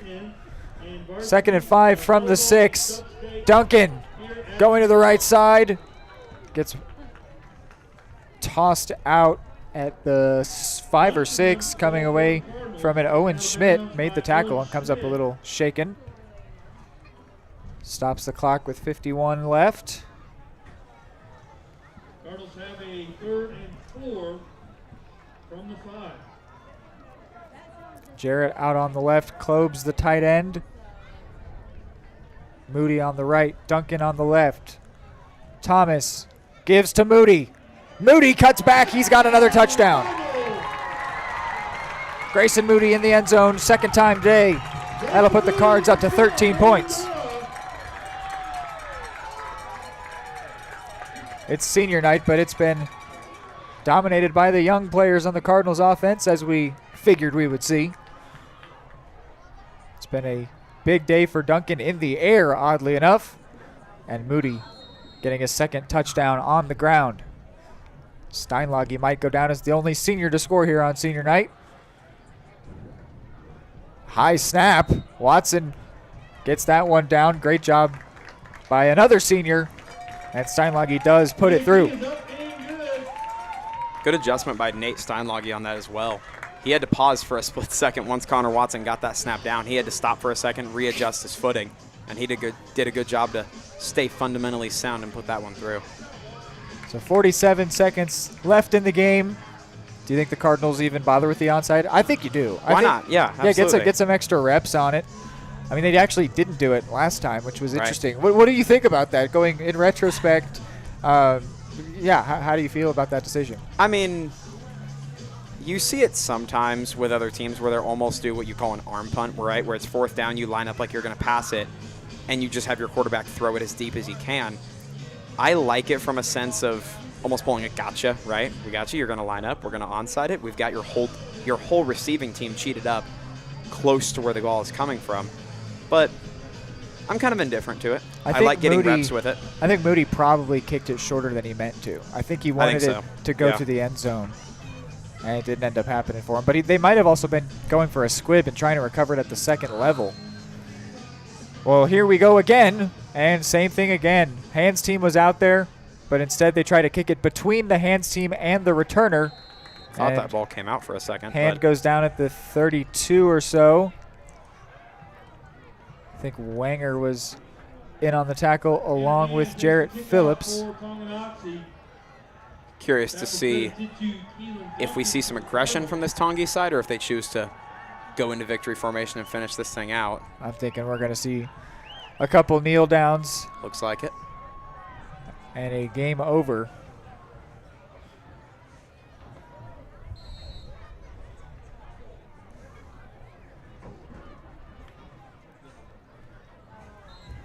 And he does kneel it down. Take one more. And unless the referees correct that, I think they're just going to let them let this game be over with. Don't force them to do another kneel down. We'll see. The play clock is about to hit 0. Is anybody going to do anything about it? I think not.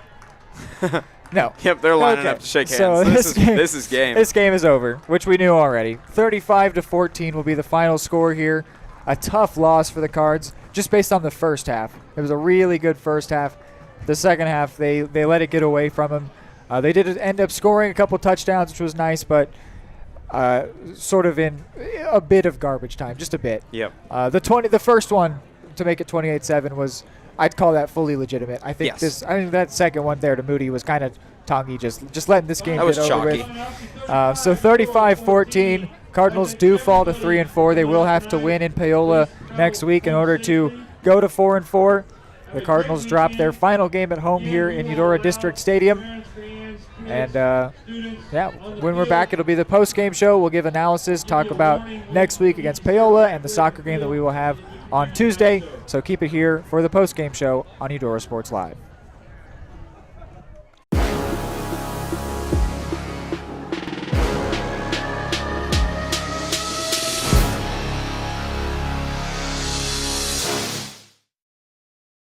Just like the Cardinals are striving for success, Kaw Valley State Bank's mission is your success. At Kaw Valley State Bank, they provide the best, most efficient, courteous, and professional banking services possible. And at Kaw Valley, they recognize that the customer and their satisfaction is the most important ingredient to growing their community. With all the services you've come to expect from the hometown partner you deserve, Kaw Valley State Bank, online at kvsb.com, a proud supporter of Eudora Schools.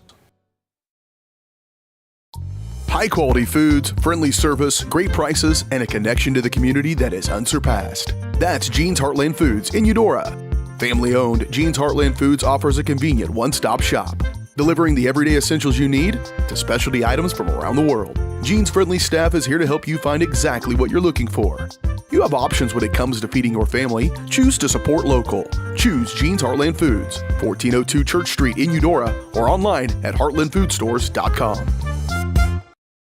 The MVPs of BBQ. That's Barbed Wire Barbecue in Eudora. Family owned and operated, Barbed Wire Barbecue delivers great food and small town hospitality at a valued price. High quality hickory smoked meats, house seasonings, and time tested recipes put Barbed Wire Barbecue a cut above the rest. Kick off your weekend with their delicious brunch on Saturdays and Sundays and enjoy game day your way with Barbed Wire Game Day Packs. Visit them at 601 East 10th in Eudora or see their full lineup of flavors at barbedwirebarbecue.com.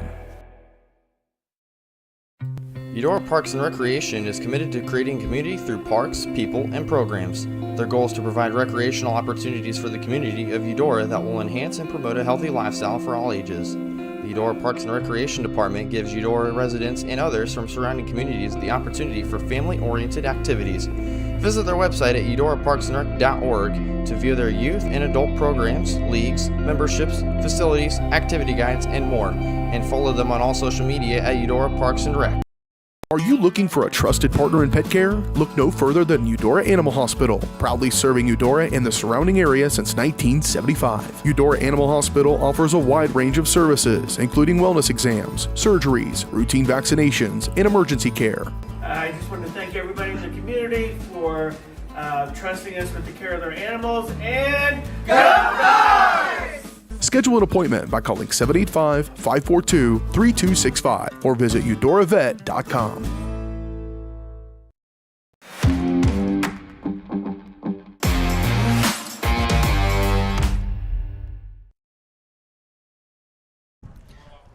Hello and welcome in to the post-game show here on Eudora Sports Live, wrapping up a tough loss. What at one point felt like they were trailing unjustly. It eventually became pretty clear that Tongi were the better team here today. And so the Cards have fallen to 3-4, and we will start analyzing this game before we talk about what's next on Eudora Sports Live. And if we can listen to the tradition here as well.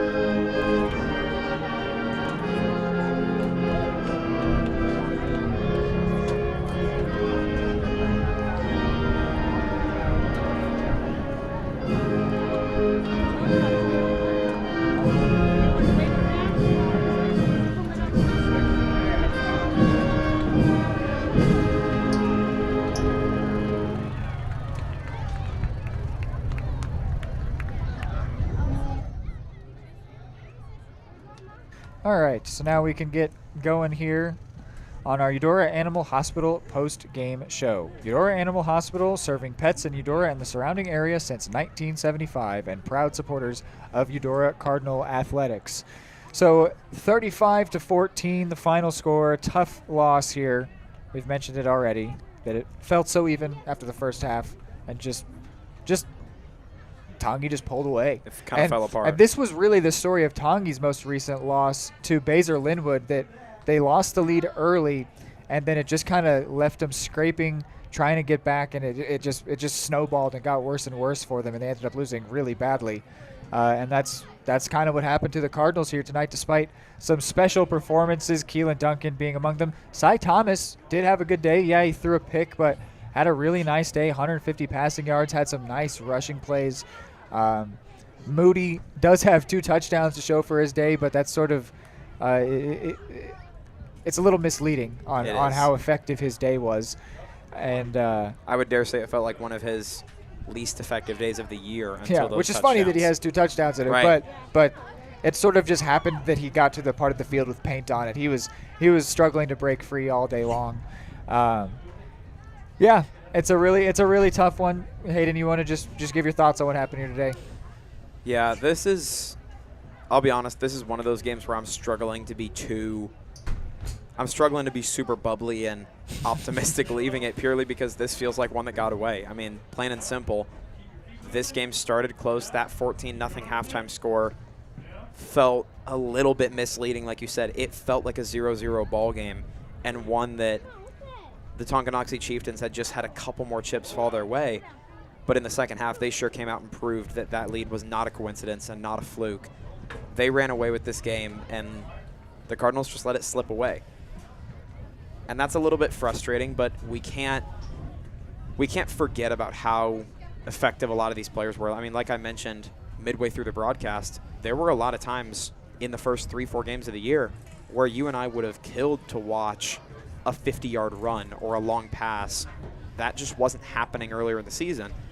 And tonight we saw not only a little bit of it, but a lot of it. We saw Christian Jarrett breaking free. We saw a lot of Cy Thomas on the ground getting explosive. We saw Keelan Duncan making catches all over the place for a lot of yards.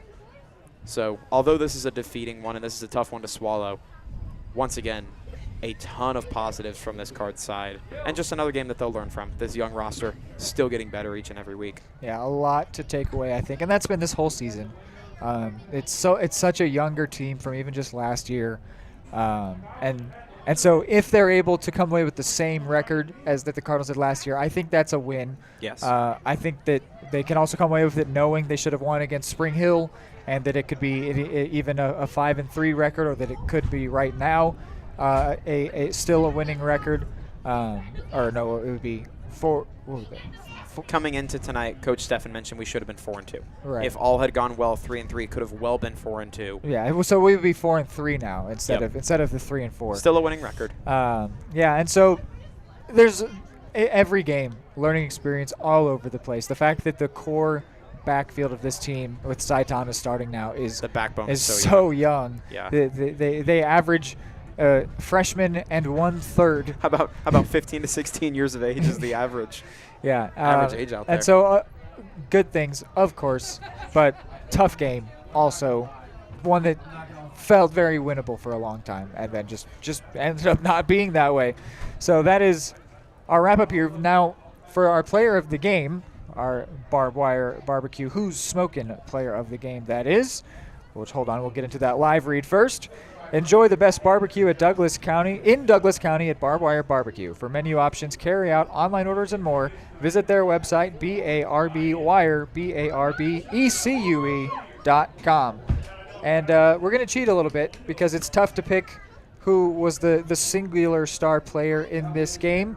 And so we're going to do an offensive and a defensive player of the game here today. And Hayden, I'll let you take the defensive player if you would like. You'll let me take defense. I mentioned in the break before the postgame show, I'm a sucker for defense. I love watching good defense, specifically on the back half in the secondary. And oh my goodness, Des Hubler had his number called a lot tonight, and he held up as well as you could ask your senior corners to do, let alone to ask your freshman, 5'8", 140 pounds, Des Hubler, will be our barbed wire who's smoking player of the game part one on defense. Player of the game. He was so good. I think we tallied it up. I don't think he gave up a catch tonight, at least deep. Early in the game, they were targeting him deep downfield, what seemed like once or twice per possession. And it was a combination of not getting flagged for getting there too early, really good body position, really good discipline, really good speed and technique. He was phenomenal tonight. That'll be my pick for defensive player of the game. Yeah, and so then on the offensive side of things, you might think we would go towards Grayson Moody with the 2 touchdowns, but he wasn't up to his standard today. Had an okay game, but it wasn't a Grayson Moody game. And so instead we're going to give it to Keelan Duncan, the freshman running back turned receiver here today. We said that the running backs didn't have any receptions yet this season. Keelan Duncan had 99 receiving yards in this game, and added on to that a good day on the ground. So Keelan Duncan will be our offensive who's smoking player of the game. And we will go ahead and take a break. When we're back, we will preview the soccer game and also the football game against Paola that'll be here on Eudora Sports Live. The Burt Nash Center has been serving Douglas County since 1950. We offer a wide range of behavioral health services for youth and their families, including individual, family, and group therapy, parent support, case management, and medication services. Reaching out can be a difficult step, but it's a crucial first step. Contact us at 785-843-9192 or visit our website at burtnash.org. Our team is here for your team. What would happen if if I had to pick up the phone, call 911 for one of my family members or one of my neighbors, what would I do if no one was on the other end to respond? What if there was no 911?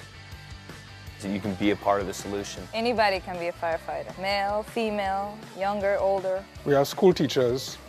We have leaders in business. Is me, you, anyone that wants to be. There is no typical firefighter.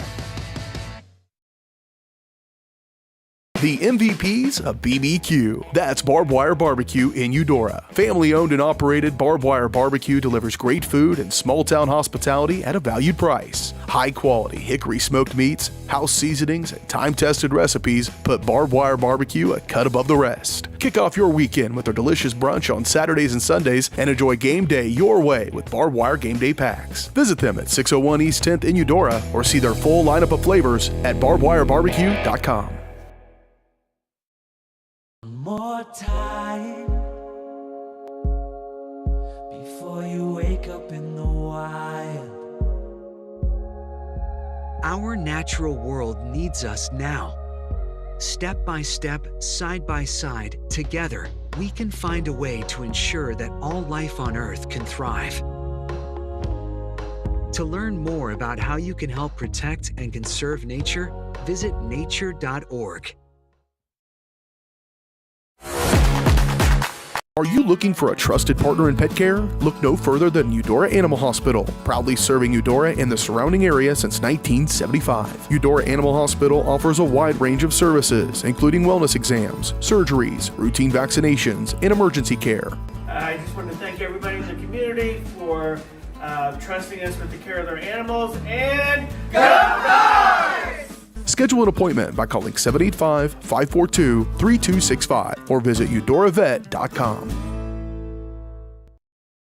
Just like the Cardinals are striving for success, Kaw Valley State Bank's mission is your success. At Kaw Valley State Bank, they provide the best, most efficient, courteous, and professional banking services possible. And at Kaw Valley, they recognize that the customer and their satisfaction is the most important ingredient to growing their community. With all the services you've come to expect from the hometown partner you deserve, Kaw Valley State Bank, online at kvsb.com, a proud supporter of Eudora Schools. Everybody can make something, because I think everyone has a spark of creativity, and the reason that I have to keep making is because I don't think my life would be as fulfilling without it. If you make things yourself, that means you're not cowering in fear. You're out there taking chances. That, I think, is my way of saying I love you to the world. All right, now I want to hear why you make. Share your own Why I Make story today. Visit whyimake.org. At Kansas Insurance, we know one size doesn't fit all. In fact, our whole mindset is based on customized policies for you and your families. We're local, and we do what we do because we care about you. Think of us as brokers for your insurance needs. Working with Kansas Insurance gets you the award-winning service and attention to detail that only an independent agency can provide. All across Kansas, we're here to help you manage and plan for all types of risk. Contact a local agent today. Kansas Insurance. Local, independent, serving you.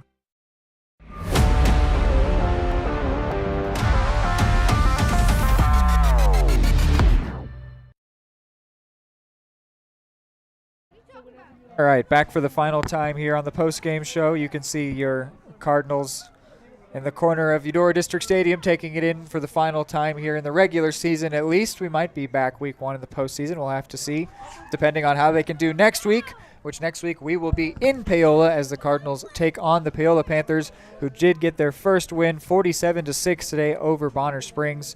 So we will be taking on a 1-6 team in their house for the final game of the year. But before that, on Tuesday, we will be doing a soccer game. That will be your Eudora Cardinals taking on Chanute right here in Eudora District Stadium. And Chanute are 7-6-1. That's 7 wins, 6 losses, 1 tie. While the Cards sit at 10-4, coming off a loss to Spring Hill, but they are in the middle of a very good year here. So hopefully getting to see a win here in just a few days back in the Cardinals' nest, the deck of cards. And so it's been well done on that, by the way. Thank you. It's been a good time with you here. It's been a fun time at home throughout this season. Thank you for spending your Friday night with us. As always, go Cardinals, and good night.